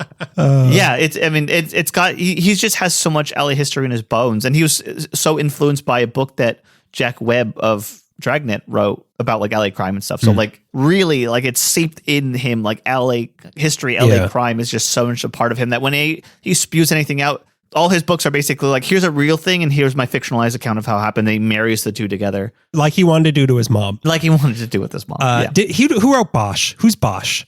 Who's Bosch, Greg? But Greg, I'm curious about who Bosch is. Greg, tell me who Bosch is. Tell me who Agent Argyle is, okay? I only know Bosch as a reference that comedians make about a show, and I learned literally nothing else. James Ellroy didn't write Bosch. Who's Bosch? Who's Bosch, Greg? Who's Bosch? I hate this line of questioning. You gotta be Bosching me. You're not the Bosch of me now. Yeah, because people love Bosch. Like that's another thing. You have to stop saying Bosch. You can't have stop to. Now that once you say Bosch, once you Bosch, you can't Bosch. That's how it got so popular. So Boschular. But because that's another thing on top of Los Angeles plays itself. I think a lot of people have recommended Bosch to us. To us. I promise that I'll never watch Bosch. I promise you. If you elect me, I won't watch Bosch ever. If you elect me. If you elect me and my vice president, Robert F. Kennedy Jr., I will never watch You Bosch. won't have to get a vaccine ever again, and we will not wash Bosch. So, let's get to our next documentary. On a lighter note, I watched The Donut King. You did watch The Donut King, didn't you? AKA Cambodionuts. This one is released in 2020. Maybe our most recent one, directed by Alice Gu. I watched it on Hulu. This follows the story that we did in our donut episode. This is another one where I was like, oh, I know this one already. Yeah. Don't bore me with stories I already know. Tell me something I don't know. Show me Bosch already. Tell me who wrote Bosch. Who wrote Bosch? That's what Bosch season 4 is trying to. Who wrote me? This is like a toothache I have to eat here. It's a toothache for your ears. Yeah. It's like my ears ate a bunch of foam. So this is, we covered like in our donut episode about the story of Ted Noy, who is the Cambodian immigrant who escaped the Khmer Rouge and started making donuts in Southern California, and is the reason why there are so many donut places that are owned by Cambodian families around Los Angeles. So like I said, it wasn't anything new to me because I've eaten a donut before. Not to brag. You know, I did all this research, but if you don't want to listen to me fumble all over it, it's a really interesting story. And this time you get to hear it told by Ted Noy himself. That's great. So it's interviews with him, it's interviews with his family and like donut owners that he helped. Donut owners, yeah, I guess so. They own the donuts that he helped come to America. It has a lot of good archival footage of old donut shops around LA. Love it. You can see the parts of the story and the people in the story that I talked about. Like you actually get to see them. Like you see footage of in Cambodia, you see like, oh, this is the house that he spent 3 months living under his girlfriend's bed without her family knowing. He revisits a lot of these places. There's even some, like I said, with the people who owe their Americanness, like their citizenship, their careers, like being free from the Khmer Rouge, they owe it to this guy. And you hear them like express their gratitude and also, you know, how he took advantage of them later. But it gives a little more background on the Cambodian Civil War, life under Pol Pot, and how car culture helped foster donut culture here, not just Foster's Donuts. A very immigrant pride kind of movie. Cool. Like it makes you feel very good. That stresses how important immigrants are to Los Angeles. Yeah. Especially a good message considering when this came out in 2020. The story meanders at the end when it focuses on one donut shop in Santa Monica for some reason. I was like, why?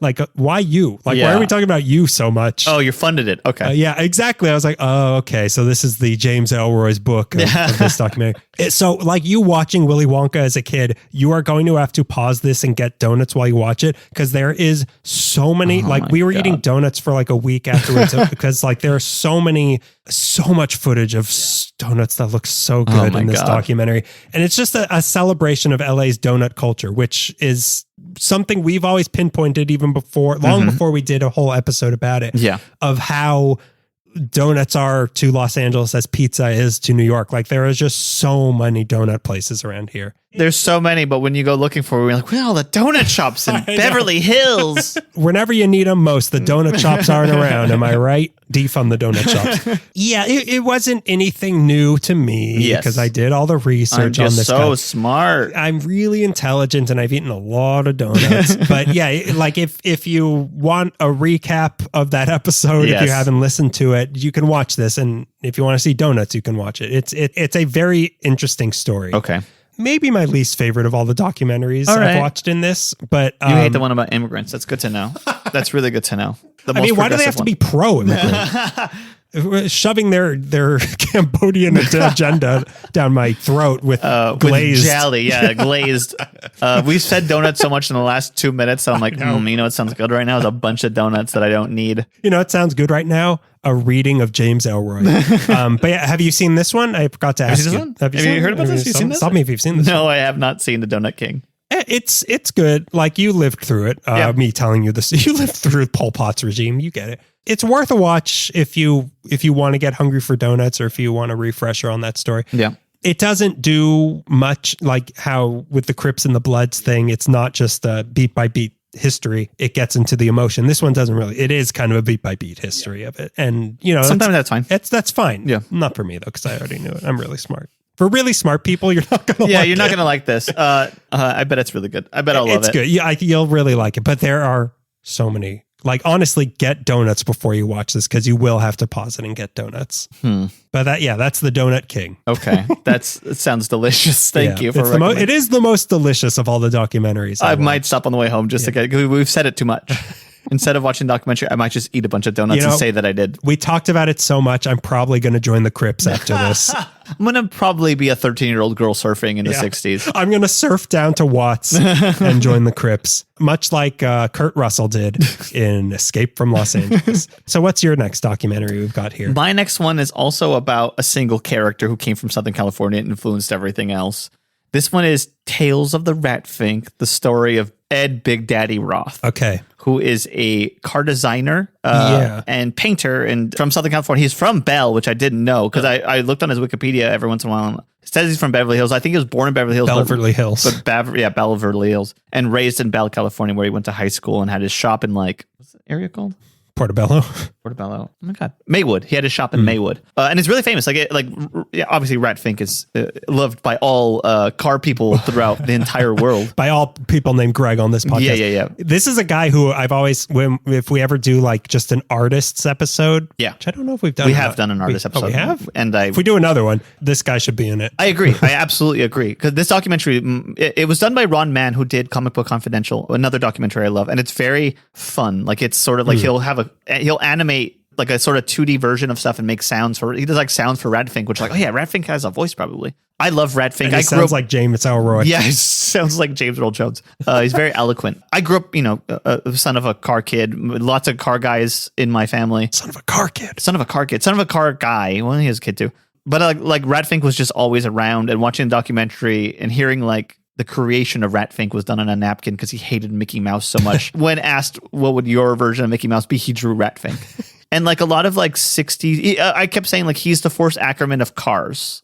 He just made it fun. He made it accessible. The whole giant monster in a little hot rod thing is all him. Yeah. With spray painting and pinstriping. The documentary covers it, but they cover Southern California, why hot rodding became famous here because we had a lot of GIs would come back from the war, would be now well-versed in how to mechanics and rockets. I know how to fix things and I hate Mickey Mouse. And I hate Mickey Mouse and I have PTSD and I want to drive 100 miles per hour every day. Yeah, custom car culture pretty much starts in Southern California once everybody comes back from the war and, cars are plentiful now. There's lots of cars, but they're all boring and we want to soup them up and do some crazy things with them. I want to put rats all over this.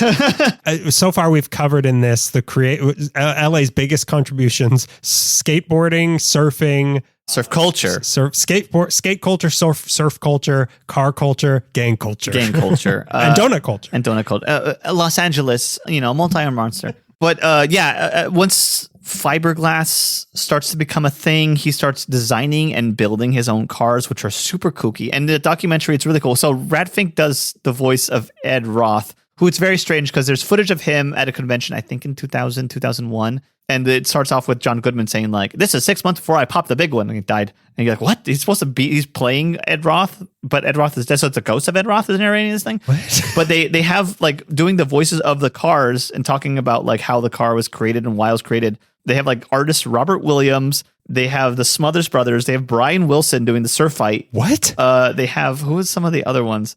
Matt Groening does one of the voices of the cars, and it's all the people who are massively influenced or had something to do with. Wait a minute. So there's talking car. Did you just watch Cars? Oh God. Oh no. Was that not a documentary? Oh my God. You're going to get so mad at me. You're going to get, I feel like I've been a real mater this month. I watched the documentary on Lightning McQueen. Oh my God. I'm so silly. Lightning McQueen's rags to riches story. Drags to riches. This car starts out with Mickey slits the throat of Rat Fink and drinks his blood, and then Cars starts. Not in my town. Not in my town. Because he designed these cars, and they look like Homer's car, by the way. Homer designs the car because his brother Herb comes and he's like, I'm going to let you design a car. And it looks kooky and everyone laughs at it. Big Daddy Roth's cars look like Homer's car. But for all the cars he designed, a voice will come out and say I came out in 1961 and everyone thought I was real kooky. It's a Ron Mann documentary. So of course it's a little bit like that. But yeah, he has Brian Wilson will come out and talk, pretend to be the surf car, that the surf fight, which has no headlights, by the way. And also the documentary claims that all custom t-shirts are thanks to Big Daddy Roth spray painting or airbrushing designs on t-shirts and putting monsters on t-shirts. Okay. All of custom t-shirts are things. Yeah, they make a lot of bold claims. The reason that Macs are custom colored is because Big Daddy Roth invented the internet, invented the idea of customization. It's asking a lot of the viewer, but very few people were doing what he was doing on such a mass scale. Rat Fink became a sort of character he could stamp on stuff. He became a character himself, big top hat and monocle and stuff. But a lot of custom car culture that is not only American wide for anybody who's into rockabilly and cars and hot rods, but Japan has a huge hot rod scene too. I think Germany too also has it. But Rat Fink is the sort of thing that just has gotten everywhere car culture is, and there's a lot of things thanks to a guy who was raised in Bell. Huh. Yeah. How come I don't drive one of his cars? I mean, you did, don't you? The HCH, the Honda Civic Hybrid, that's not a custom car? It is. It's customized now that it drags and has a crack. Did he design any that have cracked windshields? Yeah. That's just the new look. And it's an artistic choice on my part. Bjork does the voice of the Honda Civic Hybrid. Yeah, if you like car culture and you're Weirdo all interested, for our airbrush artists, they have my God. This is only for me and all the people on you in sign painting, but they have I rented it also from thing, but they have and I haven't watched this. Thanks for asking. A special feature where they show it's just it was shot in the 88, and they're having a paint party, and it's a bunch of old white dudes drinking Coors Light, and Von Dutch is there. Von Dutch, by the way, both these men are racist, but Von Dutch I think was a Nazi. Wait a minute, Big Daddy Roth is racist? Yeah, I've heard from people that he did not care for Mexican people, which is not great, and they don't put that in the documentary, and they should maybe start by saying, hey, he grew to be a large racist. John Goodman did not want to have to say those things that he said. They probably cut that. John Goodman volunteered. He did on his free time to say that. That one is a little more if you're in the know, but Von Dutch was a racist, a noted racist lover of swastikas, I believe. But he invented pinstripe. He was pretty much the way we all pinstripe. The way people pinstripers now. The way we all say those things about Mexican people. He put it on tape. He's put it on tape. He's the real Nixon of pinstriping world. But they have Von Dutch just with a pinstripe brush, just does a horizontal line without wavering at all. And you're like, oh, he has a Coors Light. He's been drinking and he is barely flinching and drawing without guidelines. And then he took that horizontal line, added one line going down, right angle, one line going up, another right angle, perpendicular. I don't know much about that. I know his imagery. I don't know much about this guy. Certainly didn't know he was racist. Yeah, well, the guy who told me that, I also wasn't a big fan of that guy. So who knows how many people are just racist? How many of these sign painters are racist? But yeah, no, if you like car culture at all, or even it blends into monster culture and Southern California culture and post-war America, it's all the same big cloud of stuff. One thing that a lot of these documentaries we've done so far, I guess all documentaries do this, but really show how so many different factors coalesce to create a very unique Los Angeles thing. Yeah. And even you talking about, while Dogtown was happening, this was happening maybe 4 or 5 miles south. You wonder how many documentaries should just be everything that happened in 1961, let's go. Everything in Los Angeles in 1961, let's just what are all the parts of the city doing? What while the Beach Boys were happening, the Watts riots were happening. We need Fall Out Boy to sing "We Didn't Start the Fire" for every year. Every year. And we listen to it with Dick Clark on New Year's Eve. Dick Clark, we roll out the bones of Dick Clark. Yeah. We all sit down. The bitter old bones of Dick Clark. And we all listen to it. So we're halfway through. Yeah. We have a little ad to read in the middle of this. So we're going to take a little bit of break. Little break. We're going to break. We'll see you soon. Bye. Beep, beep. I'm going to eat some foam. Greg, stop eating foam for a second. No. Take me to the hospital. Please. Stay up all night and take me to the hospital. If you love me, you would. Well, if you are all done eating foam, or if you're up all night, we've got something that you should read. What? We've got a little ad for you for something. If you're looking for something good to read, we have got it for you.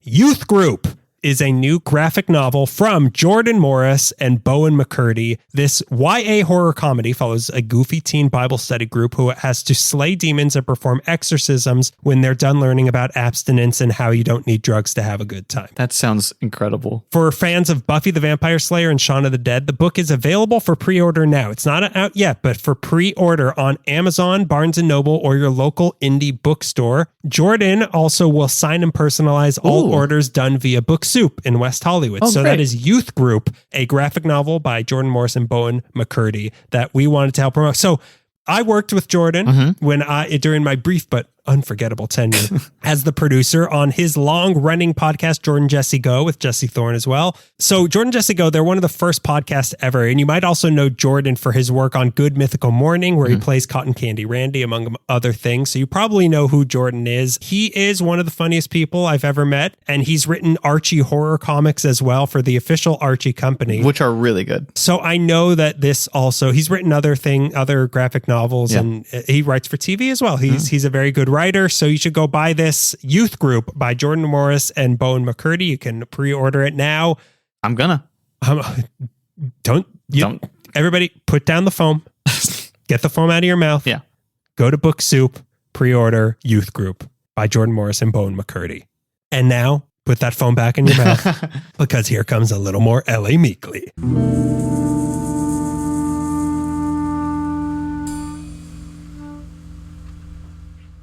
Ooh, boy, we're back. What a break. What a pee. What a pee. What a pee. What a pee. What a pee. What a mighty fine. What a mighty long pee. What a mighty wet pee. We ate some wet peas. We didn't. We can't go. So we just ate a bunch of wet peas just so we could sing that song. Yeah. We didn't want to. I didn't want to lie to you and say I ate wet peas. Some people eat mushy peas. We just like them wet. Just the wetter, the better. Spread some water on them. We get the butter knife and spread some water on those peas, and I will eat them during any break. But now it's time to talk about our next documentary. Speaking of eating wet peas. Yes. The next one I watched was City of Gold. Oh. AKA what wishing he was Philip Marlowe is to Greg, so Jonathan Gold is to Daniel.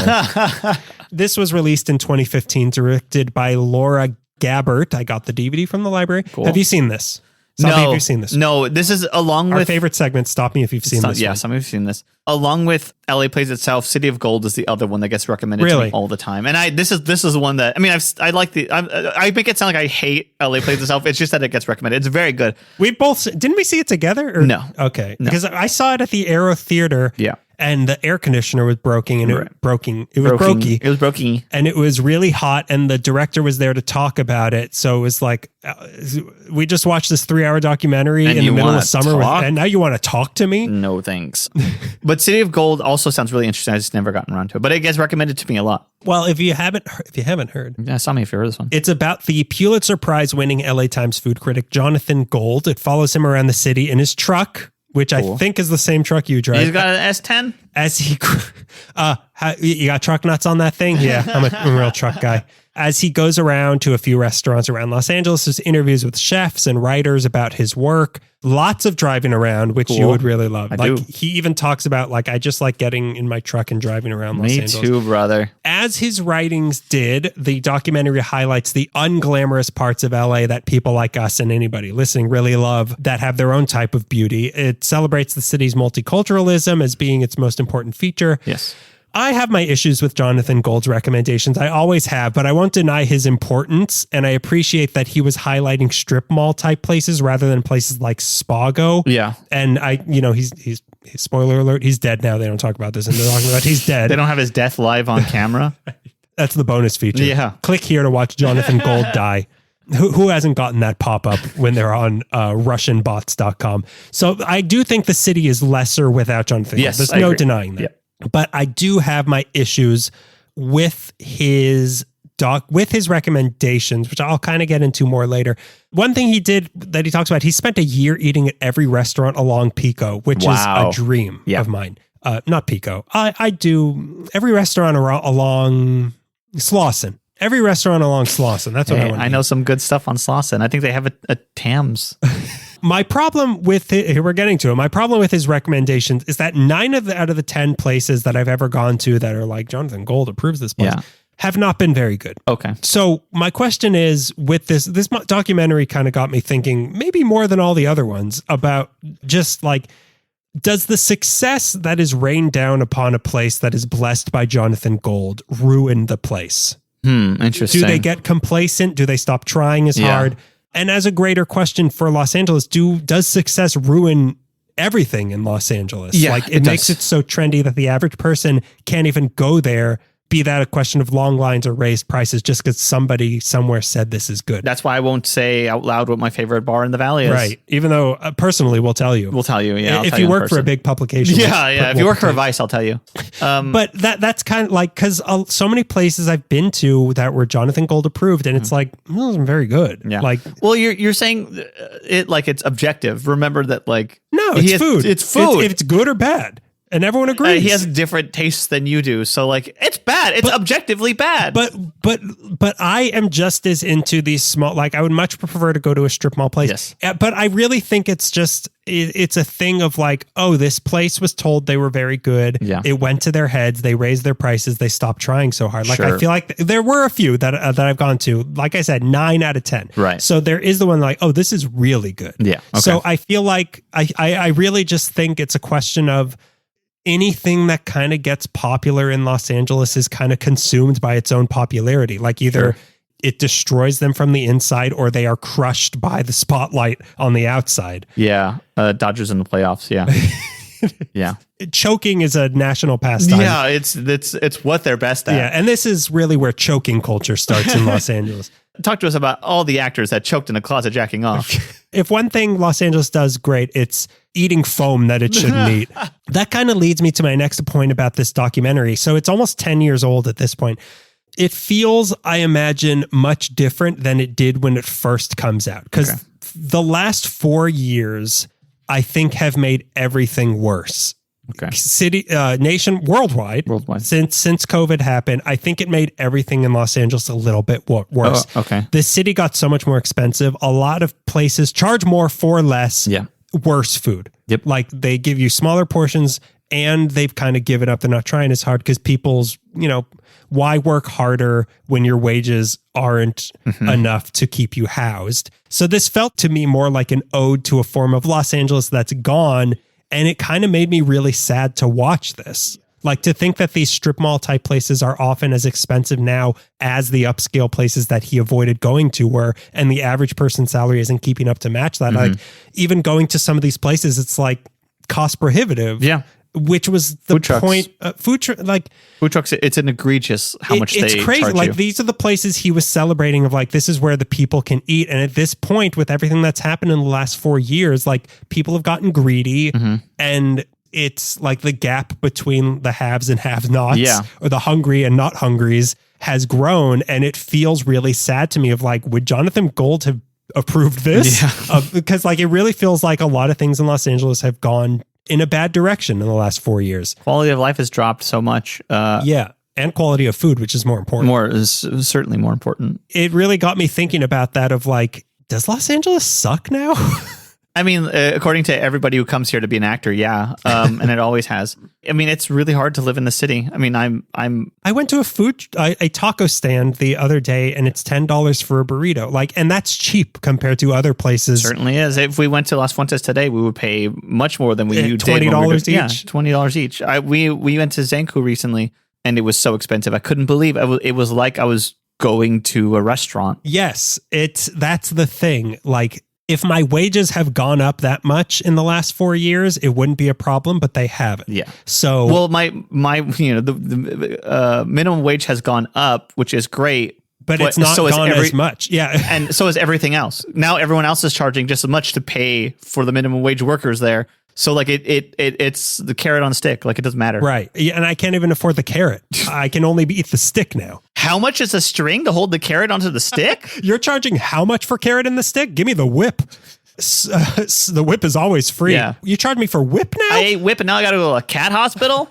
And how much is that? One of the worst things that has been a new trend in Los Angeles restaurants lately is that places have started charging extra for chips, for tortilla chips. Yep. And that is so offensive to me. Like, give me something. Give me something. I'm paying so much. Give me something. Yeah. But out of curiosity, I kept note of the places that he went to in the movie to see if they are still open. So we got Geronimo Tacos, gone. Antojitos Carmen, gone. Mariscos Jalisco, still around. Tuamec, gone, but Petit Trois still exists, also prohibitively expensive. Jitlada, still around. Nanjing Kitchen, I think, still around. Meals by Gannett, or I always called it Jeanette, and then they called it Gannett, and I'm like, well, yeah, she's not French, she's Ethiopian. So it's still around, but I have always found them. This is one of the places that I went to, recommended by Jonathan Gold, and was very disappointed. I found it not good, overrated compared to other places in Little Ethiopia. Kogi Barbecue, still around. They gave me the worst food poisoning I've ever had in my life, recommended by Jonathan Gold. Right. He also recommended a great plumber for all his writing was just to help promote this plumber. King Taco still around. Cheng Du Tay still around. That was one place that I really liked that I went to.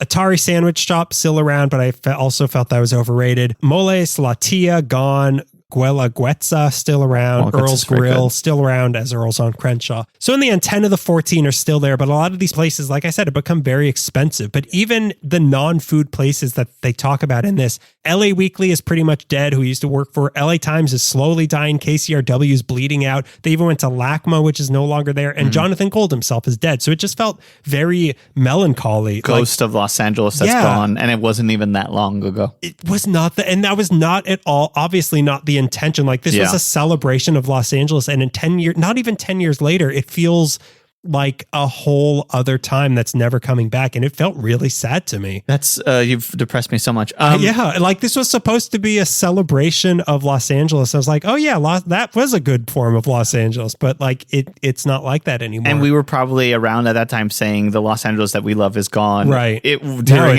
another heyday, Right. and probably right now there's some sort of influencer heyday that I really want to hang every influencer in the city and wonderful, beautifully painted scaffolding. The scaffolding of that Ocean View Plaza.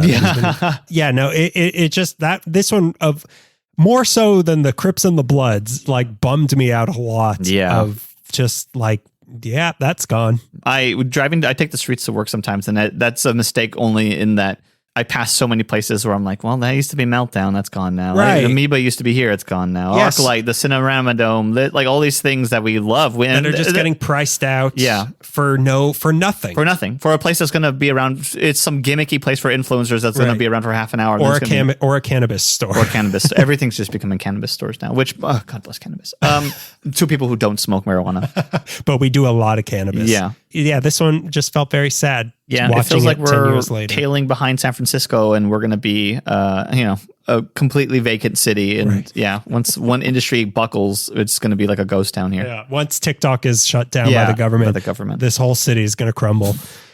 So what's your next documentary? Wow, great. Lead me right into it. I think I'm going to talk about, if I know your next, well, you have two more left? I have two more. I'll talk about, I don't want to end on the quasi documentary that I watched. Okay. So I'll talk about The Exiles next. It makes the list sometimes as a documentary, and it in certain ways it is.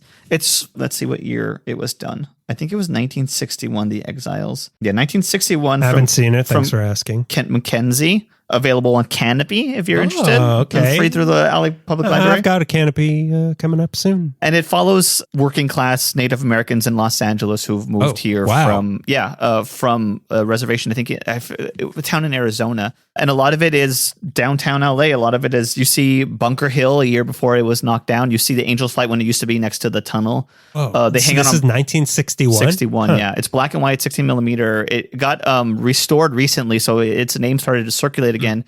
Yeah, and this sounds very Canopy. It's very Canopy, yeah. Absolutely very Canopy. They shoot a lot of it on Broadway because it just kind of follows this couple. The woman's sort of lonely. She goes to the Roxy Theater, which is on Broadway, to watch a movie. Her boyfriend or her husband just wants to party with the boys, and you kind of follow him. And a lot of it doesn't feel necessarily Native American centric. It's sort of just like low income people of color. But as the night goes on, I think they call it like Hill X to go above the city out above. So it must be Elysian Park if they're still close to downtown LA, but in a hill, and they play like ceremonial tribal music on drums. I haven't even heard of the concept of this. What is a Native American?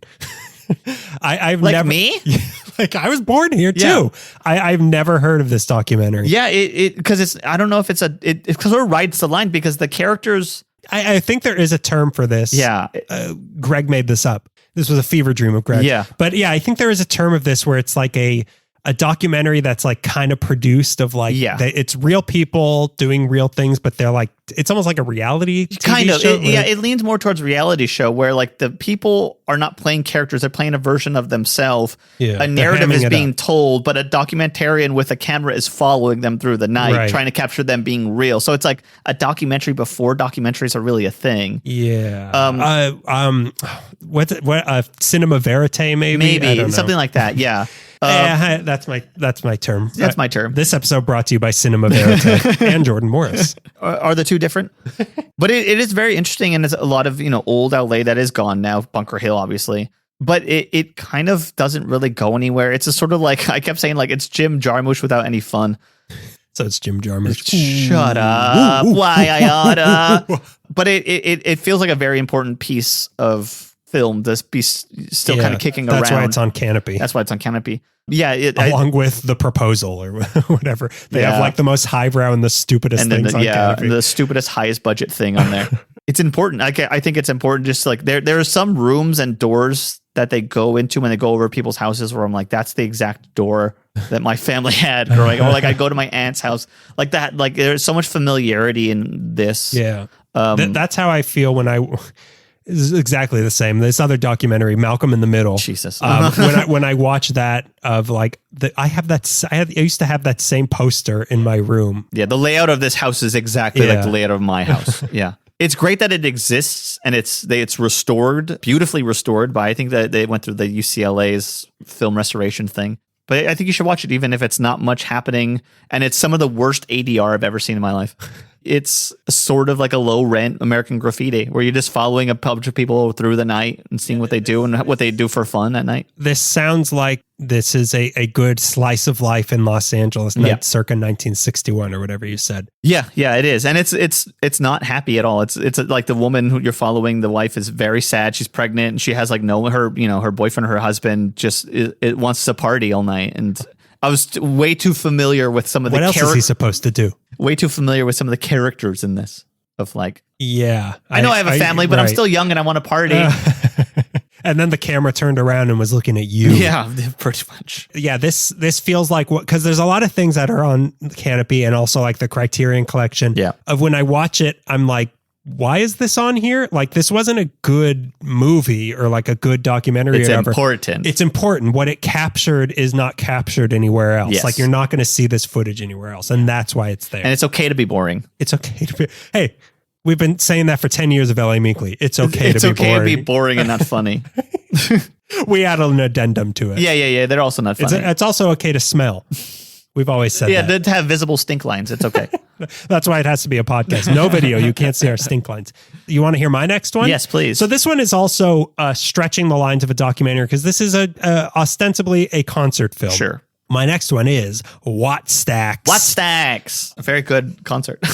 I've heard the album. AKA, you know what? I can dig it. This was released in 1973. I got a DVD from the library, directed by Mel Stewart, who's the same guy who directed Willy Wonka and the Chocolate Factory. Is it really? That's funny. Very weird. Yeah. Almost sister movie, double feacer. Watt Stacks and Willy Wonka and the Chocolate Factory. You know you're getting it from a Stewart. You know you're getting a Stewart picture. It's a Stewart flick. A Stewart flick, yeah. This is, it has a semi-host of sorts, being Richard Pryor, introducing things and then kind of going through his act throughout the whole thing. Yeah, that's a good show. Have you seen, stop me if you, our signature segment, stop me if you've seen this one. I have not seen Watt Stacks. Not seen this I've heard the record or the album before, but I haven't. Oh, did they release it? It's released as an album, but I mostly know just like what bands. I can't remember even what songs or if Richard Pryor was hosting. I just remember like, oh yeah, like what Sly and the Family sounds pretty good.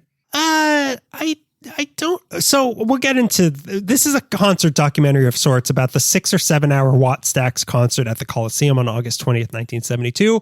Which was a fundraiser for Watts 7 years after the uprising. Yes. So it was a concert of a bunch of the Black Stax Records stars of the day and was for a 99% black audience filmed by a mostly black crew and was just a pure celebration of being black. Mm-hmm. And there's a few shots where like, that guy's not black. Like, there's some white people in the audience. The cops are here. Everybody's scattered. We've been infiltrated. But like we were afterwards, Melissa was like, how did the white people feel being like this wasn't for that. Like, I would love to have gone to this show, but at the same time, like, there is a lot, like they at the beginning, there's a speech and like they have everyone chanting like Black Power, like black is beautiful. I was wondering, like, did the white people there like look to the people next to him and be like, can I raise my fist? Like, I would have also wondered, like, is it appropriate if I jump in too? Right. Or should I clap for you? Should I clap? Or is there like an accompanying celebration I could do that isn't stepping on anyone's toes, but I could just show that like, I like being here. Thank you for inviting me. Am I also allowed to dance? Yeah. But like, anyway, this isn't about the white people. It was about the black people there. So it has one of the best openings of all. It has the best opening of all these documentaries. It starts with a shot of the Watts Tower and then Watts itself set to what you see is what you get. And it's so nice. Good. I love like that. 1972 or whatever I said, Watts with that song. Oh, it's great. Beautiful. It's so good. Yeah. There's a lot of great music, but weirdly, not as much as you would think. I'm not saying the music was bad, and just not as much music is in this documentary. Most of the groups, I had no idea who these people were, aside from the staple singers, Isaac Hayes and a couple others. Yeah. I don't know who these people are. I always thought there was like a lot more, like, I don't think Sly and the Family Stones was there. Yeah, maybe like, not. Yeah. I always thought there were more groups who I'm more familiar with in this, and there isn't. It's weird and also not weird that there's not that much focus on the actual music in this, because intercut throughout the whole thing are interviews with average people around Watts about the music sometimes, but mostly about what living in Watts is like. It's kind of like how the Crips and the Bloods thing was like. It's not really about these gangs. It's kind of about people's lives in Watts and what that was like, what the uprising was like, and also what being black in America is like, both the good and the bad. And that's where this, I think, is at its best, is when its purpose, it keeps you so off balance. Yeah. With the joy of the music playing set to the scenes of black people just being happy around Watts and elsewhere in the United States, but then quickly intercut in that is scenes of the uprising, like the fires, the violence, the police brutality, images of slavery, like these horrific images. So it really doesn't shy away from talking about that sort of stuff and showing you everything in the black experience of in America, the positive and the negative. Right. Like it keeps you off balance. That's like, great. It really shows you everything that is offered to black people in America. And I expect that from Watts Stacks. Yeah, I guess I was thinking it was going to be more about the music, but it's like kind of brutal at times. Some of the conversations are about certain black music styles, like the blues, but then also about like power dynamics in black relationships between like who's like, does the man have more say? Does the woman have more say? Yeah. The first time people were called a certain word, people tell stories about that. Oh, wow. Things like this. One line that stood out is nobody can pimp you but your pimp ass self. It showed a lot of day-to-day footage of life around Watts, including some Crips graffiti from a time before that got out of control. Like it almost is just like, here's this building. What does that say on it? It's like Crips. No. Yeah. And also there's a really nice sequence of something that isn't represented enough in, quote unquote stories about black people. Yeah. Especially back then, but just like there's a long sequence of couples just being affectionate to each other, just like people holding hands on the street, sneaking a kiss, or just like teasing each other. And especially after what the world at large saw 7 years before coming out of Watts, like on the news, it was really refreshing of just like these people being people, like people in love. It was really nice, like that part of the documentary. At the Coliseum itself, you see the stage being built and the audience trickling in with incredible fashion on display and a lot of weird pervert shots of like, oh, look how short these shorts are. I'm sure the cameraman was like, this is all I got. Yeah, I got 4 hours of feet. Do you need that? There's a really great speech / poem at the beginning that gets everyone chanting along. A lot of the performances feel weirdly low key compared to musical performances that you see today. Like I'm thinking, like whatever just happened at the Super Bowl. Right. Like these are just people on a stage, like kind of dancing. Like there's not fireworks, there's not things. Some of them put on some crazy, they make a performance. One guy, there's one standout. This is what before Melissa left, she said, "All right, make sure you talk about the dance sequence." Right. That's what she said. This is what she was talking about. So once he was a guy I've never heard about doing a song I've also never heard of, Rufus Thomas, who steals the show doing a 5-minute long version of what I guess was his big hit, Do the Funky Chicken, where people stormed the field and all proceeded to do said funky chicken. I feel like I noticed because of The Simpsons. I don't remember but that. Maybe I'm thinking of something else. It is like, first he's on stage. He comes out in like, this is a guy like in his 50s. He comes out wearing a pink cape. He takes off the cape and he's wearing like a pink tuxedo with pink shorts. Hell yeah. And he starts making chicken noises and we're like, what is about to happen? And then people they run onto the grass and everyone's doing the funky chicken for 5 minutes. Wow. It was insane. Because like no other musical performance in this documentary got that much time as the 5-minute funky chicken performance. This was the show. This is why people gathered at the Coliseum. This is what people paid for. What you see is what you get, and you get the funky chicken.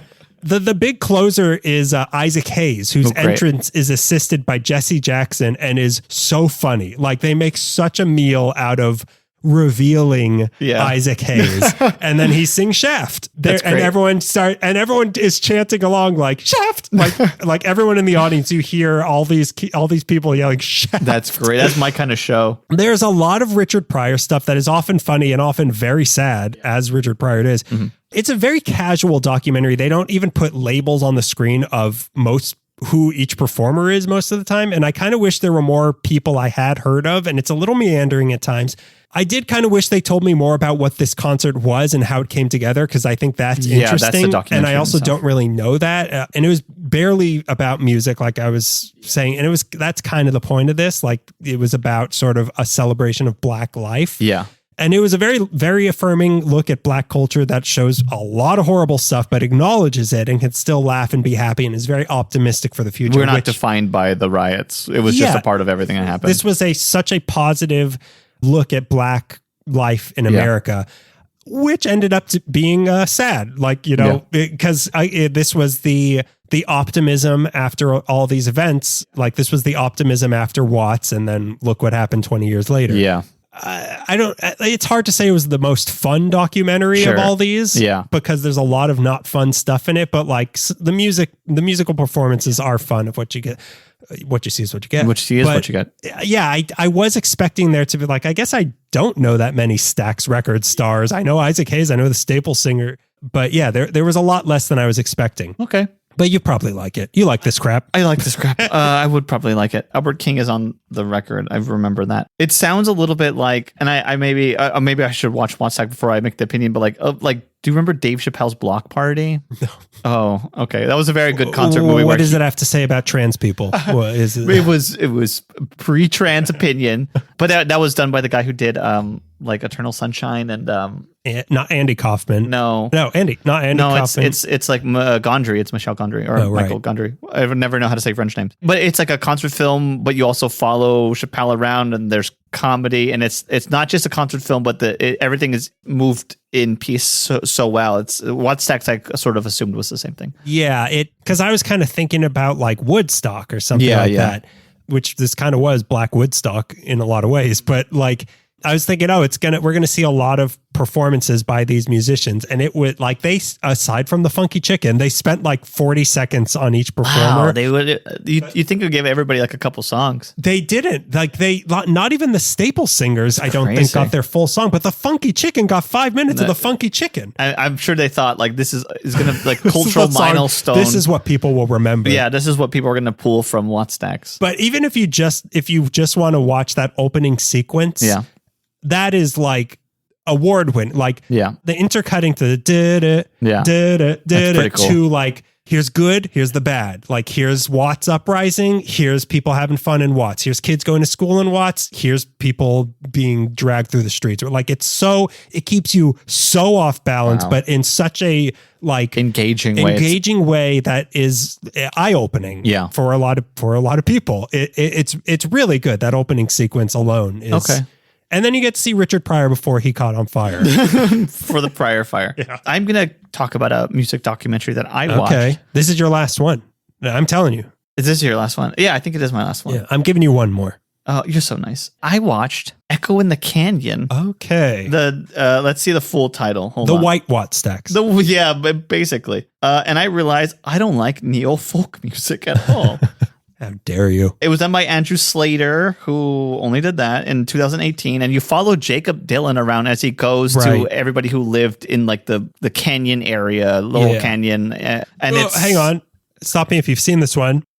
I have seen this one. You have seen this one? I have seen this one. We saw it in theaters. Oh, you saw it in theaters? Interestingly, this was the movie that made us realize what we wanted our first dance song to be at our wedding, which was Never My Love, because we heard, we knew, obviously we know this song, but they play it in this, and afterwards we both kind of looked at each other and were like, that's the song. That's great. Yeah. So it was thanks to this documentary. Well, one good thing came from the documentary. I really love... And that's why we made Jacob Dylan our officiant. Because of who his father is, and he is himself as a musician in his own right, obviously. So he gets like, he hangs out with Tom Petty, which is cool. I love seeing Tom Petty. Yeah. The hero of the documentary to me was David Crosby, because he was unlike everybody else. Oh yeah, I remember correctly. Wasn't he like putting everybody down? Yeah, he was putting everybody down. David Crosby but also like he put himself down. Like the reason that the band broke up was because I'm an asshole. And it wasn't just like, yeah, everyone screwed me over at the start. He was very clear about like, yeah, I wasn't great. I'm David Crosby. I wrote a song about a threesome. But yeah, it just talks about that whole scene, the Laurel Canyon Sunset Strip sort of scene in the 60s or whatever. And, you know, the Byrds were the first band here. I know you hate the Byrds. I hate the Byrds. I hate the Mamas and Papas. I love Mama Cats. I hate the Mamas and the Papas. I cannot stand...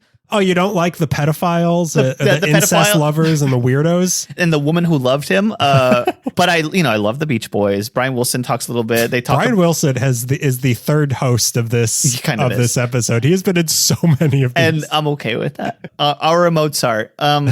But and then Jacob Dylan hangs. He performs a lot of songs from the bands at a show. Where was it at? Not the Bowl, the Greek. What's the other one?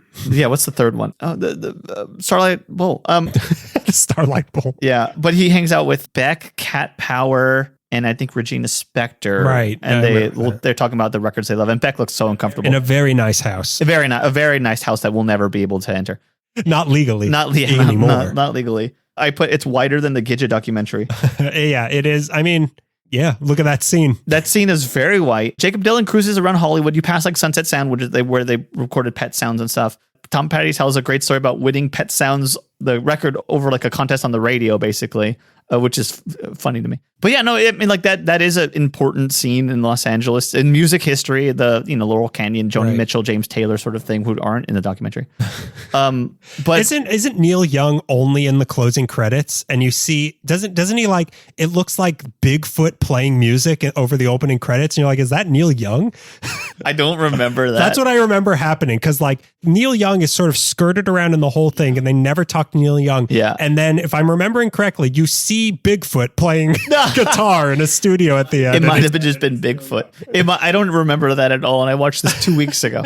Neil Young is another, like, he features prominent, but as far as I remember, archival footage. But there was no interview, no talking head interview with Neil Young, and then you see modern day Neil Young, Bigfoot, playing music, and you're like, well, you had him. Why didn't you talk to him? Because he probably like, don't talk to me. Yeah, I don't want to talk. Not into the same thing as David Crosby. Not if David Crosby is going to be talking in this documentary. It was good, and it's very LA. It's very like, I never really understood why they all ended up in Laurel Canyon, but it's like, they all came from different areas of the country, and that was like the oasis of like nature. It was a weird spot, weird scene to have chosen. Yeah, and everybody goes to that country store or whatever that's in the middle of Dana Gould's always talking about. It's a world that I'll never be invited to, but not legally. Again, not legally. It's maybe like I feel like the third documentary I watched where like the Beatles changed everything, man. Mm-hmm. And he talked to Ringo Starr, and he won't let Jacob Dylan in his house. They have to stand by his car. It's great. Last time I let a Dylan in here. He got me high, and I got kicked out of the band for a while. I did not care for it very much, but I do like seeing Brian Wilson. Yeah, I remember liking it mostly just because of the music. Yeah. I do like that music. Yeah. I'm a soy boy, little snowflake white boy, but I like that music, so it was good to be like, oh yes, I remember these songs. Yes. I remember these songs from the 60s. But yeah, it doesn't break any new ground or anything, but it does give you an overview of a scene that you and I are already kind of familiar with. Yeah. And I wish I got more history and less talking head stuff, less like following Jacob Dylan around. I wish I really knew the ins and outs, because I am curious about like, I think what we're learning is every documentary needs two versions. There needs to be like the dummy's guide to this, and then the less known, like you're not going to hear these, you're not going to read these things in a book. These are interviews with people who lived it. And everybody, the documentary keeps going back to this movie called Model Shop, which is like I guess like it's caught in the year where a lot of them were performing their best work. So it feels like the year they're talking about. And it looks like a Columbo episode. Driving around LA in the 71 or late 60s. And it's interesting that was kind of going on around the same time as the Stax, the Watt Stax stuff. Yeah. Much like the Z-Boys and the Crips and the Bloods sort of coming into their own, redefining their art in two very different ways, very close to each other. The Watt Stax, which wasn't in LA, but like that sort of music going on at the same time as this sort of the white music going on in LA at the same time. White hippies, yeah. and they go hand in hand, don't they? Yeah, they really do. I feel like every time I learn about hippies and singer-songwriters, it's just feeding the mythos of Charles Manson. Yes, that, and then it was like, and then it all came to a crashing halt. Crashing halt, yeah. When Charles Manson drove by one night. It really that's why he scared the bejesus out of everybody, because all these rich white hippies were singing about being poor, and so living very expensive homes in the canyon, and then his one psycho and his drugged out freaks came and spit on everything. They broke in not just wanting to skate in their pool. There's no pool. Skate in your blood. Well, do you want to get to my last one? Yeah, let's do it. So this is the final one we've got. And this one took me by surprise. So my final one is Levitated Mass, aka Can You Smell When the Rock is Moving?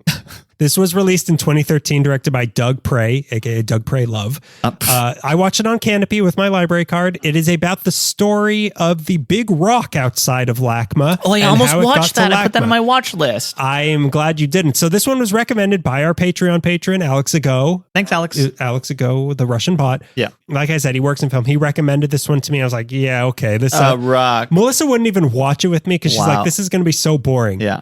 It sounds really boring. Like the premise, what I just said to you, nothing could sound more boring. Melissa could not be more wrong. You, for thinking it's boring, could not be more wrong. So it gets into the background of the artist behind the Levitated Mass, Michael Heiser. Mm-hmm.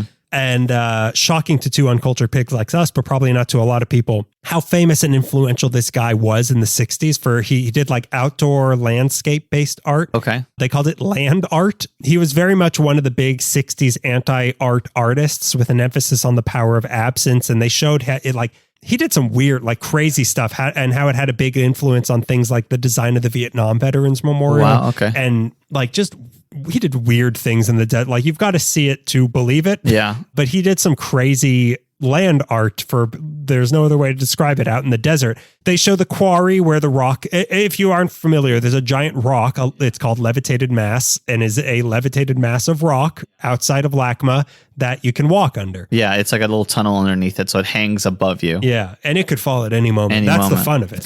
So they show the quarry, where the rock came from in Riverside, and how he had been waiting for years for the perfect rock to be blasted out of the quarry. Jesus. And then once it was, how it sat, if I heard it correctly, in that quarry from 1969 to 2012 before he knew what to do with it. Yeah. So it was just sitting there and people were like, don't touch that one. That's for this artist. Like, don't blow this rock up. Then it goes into the planning it took to make this insane journey. It weighs something like 750,000 pounds. So it was too big to just roll down the freeway, because it was too heavy for most bridges and too tall for most underpasses. So they had to map out its 105-mile journey to LACMA basically along side streets. Wow, really? So you see them going around measuring underpasses to make sure they had enough inches of headroom to get through.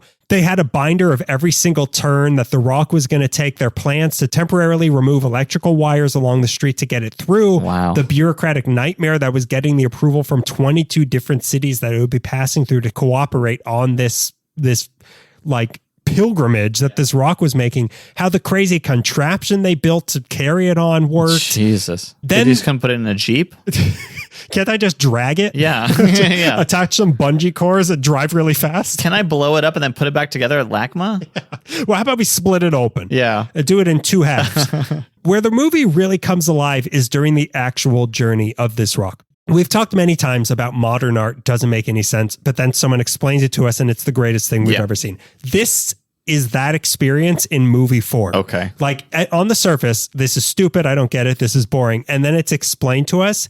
And I think this is my favorite documentary that I watched because like this rock being moved was national news at the time, but more importantly, it became a local celebrity. So all along its path, people were there to watch it. And there were a bunch of interviews with people there to watch the rock talking about the rock. And it's great hearing everything people were projecting onto this rock. Yeah. Like many people felt it was stupid and a waste of money, especially as it rolled through like South Central. They're like, the rock. It's a rock. Like I can't afford rent and they spend millions of dollars on this rock. Yeah. Many people didn't get it. Many people had weird alien conspiracy theories about it, but many people had great metaphors and really insightful interpretations of not just the rock, like the journey of the rock. Like people were talking about it being a solid foundation in a crazy world. One guy said that it showed him that everybody's journey is different, but if you take it one day at a time, you can do it. Okay. And I was like, this is the best documentary. This is the smartest man. And he's just a guy standing on a corner in Diamond Bar. Yeah. It had to make an unscheduled stop stop one day, of all places, in front of a church called the Rock of Salvation. Oh my and God. people were like worshiping, like, this is a sign from God, this rock. People will worship anything. They won't, but like, that's modern art. Like, Yeah. it'll mean anything you want it to mean. And like every single thing you think it means is great. Like that's what it means. It makes perfect sense. You also get to see a bunch of lesser areas in LA. Like I said, Diamond Bar, Hacienda Heights. Like it was a semi-early social media sensation, and it got a lot of people excited and got people out onto the streets together, celebrating this admittedly ridiculous thing in like a joyous way that felt like a much simpler time. Like there was a whole like street party in, I think, Long Beach when or Signal Hill or something, like when it passed through, like there were musical performances, like people making balloons out of the rock, which is like the worst balloon art. It's a rock. It reminds me of the John Mulaney joke of people used to just show up to see a boat leaving or that's coming. what it felt like. When Abraham Lincoln died, and even they did this similar thing with the Liberty Bell. I just learned, like they took his corpse, and also the Liberty Bell at a different time. They took it on like a train tour around the country so that everyone could see it, and people would just be along the train tracks to look at Abraham Lincoln's coffin, or to look at the Liberty Bell. Like you would just come, like, and this happened not that long ago. This is not the 18th century. No. Like I said, a simpler time. It kind of felt like LA at its best, where people are coming together to just enjoy something kind of stupid together. People came to pay their respects. One guy proposed to his girlfriend at the rock. Oh my God. It was also like the artist intended. It was a throwback to the outdoor mega structures of ancient times, like the pyramids. Like it was like watching how they built Stonehenge, like the engineering marvel this kind of was to move this giant rock to Wilshire Boulevard. It was like the prehistoric meeting the modern, which with this 900 million year old rock being dragged through downtown LA, which is when you finally get a sense for the size of it, when you see it passing by like the Wiltern, like you see, like, I know how big that is. That's a big rock. Yeah, that rock is quite large, actually. Charlie Brown was not impressed. He should have been. If he got this, he would have been pretty happy on Halloween. The actual installing it at LACMA, which is when you get to see images of the now gone LACMA, which is nice. And the interviews with the artist are kind of the least interesting parts in all of this. It was way more emotional than I was expecting it to be. Like it was, might I say, it was very moving. It was a rocky start. Solid. It felt victorious when the rock finally starts moving. Everybody's cheering when it finally parks outside of LACMA, and they like honk the big horn, and everyone's like, it feels like we did it. We did it. We all did it together. I helped move this rock. The power of enthusiasm moved this rock. It was real, like the power of humanity getting an impossible task done by planning and working together. Like they did it. And one lady compared it to our century's spruce goose of like she said she watched the spruce goose being moved and she watched this being moved, and it kind of felt the same. Wow. And now it just sits there and is something we totally take for granted, much like we do take it for granted. Much like we do with nature, which is maybe the point of this thing. Like it's just sitting there and we like, it'll always be there. Yeah. Maybe it won't be though. The art was in getting it here, and it captured people's imaginations, which is exactly what art is meant to do. And this movie took me by surprise. I really think this was my favorite one. And it was about a rock being moved from Riverside. Love it. I highly recommend this one. Like it is not boring. It's very good. Okay. That's, if of all the ones you've talked about, it's probably going to be the one I watch. It's so weird that a movie about a rock was the best. like it really captured good modern art, I guess. Okay. I believe you. I can't wait to you into a weird... I'm really into rocks now. Yeah, you're really into rocks and moving them now. It's inspired your strange thoughts you have about rocks and how to move them. Greg, I moved this pebble. Yeah, pretty impressive, right? I went to Riverside and moved this Everybody pebble. help me. Well, so that was my favorite. Which was your favorite one of the ones you watched? You know, honestly, I think it might have been the Ratfink one, because I'm just so tied to like car culture just because of like my family. But it like the documentary itself is a lot of fun. It's got a lot of people involved in it who I have a lot of love and respect for. But it's just like it really captures. You know, I was talking to Ada about it, and I've always said, like, as dumb and capitalist as it is, like I wanted to grow up Lone Ranger pajamas, Lone Ranger mask, eating Lone Ranger cereal, watching the Lone Rangers on a Saturday morning. Like there's something about what they capture. It's like, I love the idea of like. That's why you like the Z Boys also. Yeah, kind of, yeah. A little bit, yeah. It captured like just kooky post-war America and how like everything was so much fun and monstery and silly. And you like how racist he was. This is so relatable. I want to be wearing my racist mask, which is a KKK hood, eating my racist cereal, which is cornflakes. And cornflakes, and what it's trying to get me to stop doing, which I refuse. That's racist to make me stop doing that. I'm glad that we went with, well, you watched one or two that you'd already seen, or what, but like, I'm glad I went with things I had never seen because this was more fun to me than rewatching Los Angeles Plays itself, which I know, I get it, it's good. But like Levitated Mass was like, it was a hidden gem inside of a big rock. It was a geode all along. But yeah, I really enjoyed watching a lot of new things for this. Yeah. Right in. What's your favorite alley documentary? We maybe haven't. Now you can recommend Los Angeles Plays itself to us. So before we get to our listener question, we've got a pre-question plug. Why not leave us a review on iTunes, on Apple Podcasts? It's been a while. Haven't yet. It's been a while. As they say in Echo in the Canyon. You leave us a review on Apple Podcasts. If you haven't already, just open up the Apple Podcast app on your iPhone and leave us some stars, some words. Let us know. It lets people know, hey, this show isn't bad. It's been around for 10 years. It can't be bad. It can't be bad. It can't be bad. They must have learned how to research. I'll start with the one about documentaries. Yeah.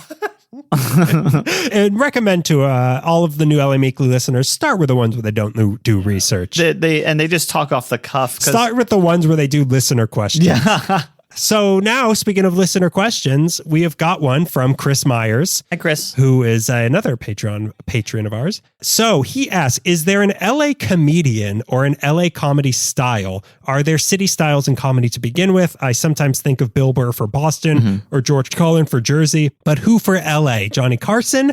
Curious about what you guys think in the broader city style of comedy. It's funny he says Johnny Carson because there is like once Carson goes Hollywood, he does become all the things that we don't like about the city. Yeah, and where he has sports coats named after him, and he's perpetually spray on tanning. Yeah. There's a grossness to Johnny Carson that is very LA. I think LA, because we have so many transplants, like it's an amorphous being, like the LA comedy thing, but.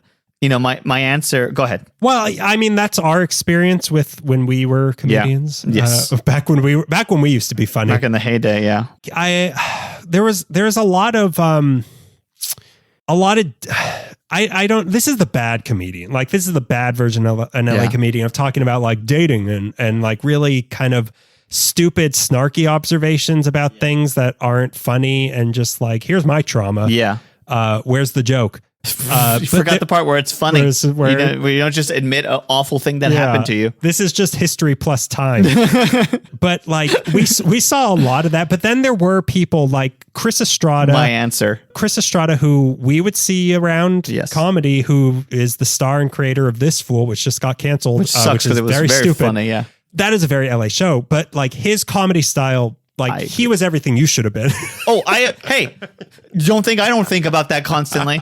But he was so funny, born and raised in LA with a very good, like, if you haven't watched This Fool, like that was kind of a good thing. But his stand-up too is also very LA. Stand-up was very good. Like some of the best LA people, like I don't know if these other, like Jack Knight, rest in peace, the now gone Jack Knight was a very good LA comedian. Mm-hmm.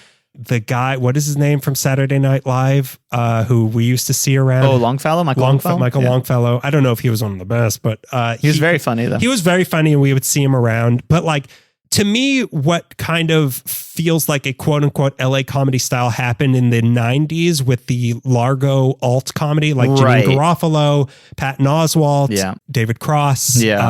What's his name? Bob Oden. I was gonna Better Call Saul. Don't leave out your boy Dana Gould, who's also not from LA, but like that alt comedy scene that started at Largo. And what's the other place? It's like a bookshop. Yeah, I don't remember what it was called.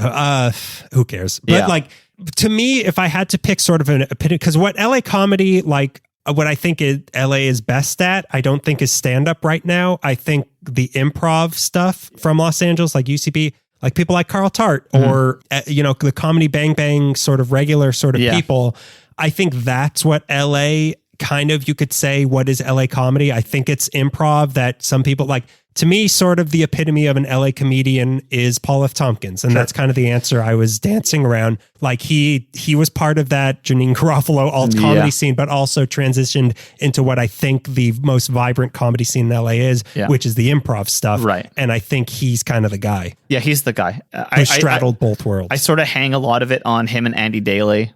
Yes. As being like, they lean towards improv. They have like, they both done stand up, but their presence and all the characters they play, fantastic. And I love them both very dearly. Yeah. I don't know if the stand up scene, maybe we're a little out of touch at this point, but I don't know if the stand up scene is, or even in our time was as strong as the improv scene in LA was and is. Yeah. Like, I think that those people are obviously much more successful and much funnier than most people we would see at open mics and such, aside from Chris Estrada, Jack Knight, and Michael Longfellow. You asked, I mean, the question was, is there like a comedy guy or a girl, anybody, but Chris Estrada was my go-to answer because I'm like, for stand-up, but Paul F. Tompkins does, but he is an older generation that I think has spanned both generations. Sure. I think he represents, be you young or be you old, that style of like, you can do stand up, but you can do improv also. I think that's kind of what it takes. Yeah. And I think everyone should go back and watch this fool and maybe, watch this fool. Rally behind Chris Estrada, who's going to be at the... Maybe Yahoo can pick it up and make it their own series. Yeah, maybe we'll get picked up on Canopy Plus. First Canopy TV series. This fool season 3. But Chris Estrada was kind of, I think if you could pick a sort of hometown boy does good for comedy, strictly stand up, Chris Estrada. Because what Steve Martin's from LA too, but I never saw what he did and like, oh, LA. No. Yeah. But I watch Chris Estrada talk anywhere and I'm like, I know I have experienced some things he's talking about. Yes. Yeah. I think Chris Estrada and Paul F. Tompkins are two strong picks for what LA has to offer. Yeah, I agree. So there's your answer. Take your Johnny Carson and get out. We like Jay Leno here. So that's been our documentaries of Los Angeles. There are so many more we could do. But this is probably one of several. Right. Yeah. Every episode is going to be about documentaries now. Yes. I think these brought a good smattering of a good foundation of several of the several of the pillars of Los Angeles culture and also the foundation of a giant rock from Riverside. Rock me on my dais. Rock me on the dais that it's balanced on. But go watch these documentaries. A lot of them are available to you. And hey, this has been a long episode. Why not end it now? Have a good March, everybody. March Madness. March Madness. Phantom will be back. He's going to be stronger than ever in a few weeks. Yeah. He'll be able to eat as much foam as he wants. Foam has nothing on him anymore. So that's been yet another episode of LA Meekly. Sponsored by Canopy since 2013. Which now has a weird new credit system that I don't quite understand. Why tickets? What was wrong with 7 movies a month or whatever you got? And this movie's worth 2? Does that mean I only have half as much as I had before? But Past Lives is on there, so I have to keep watching. Bye. Bye.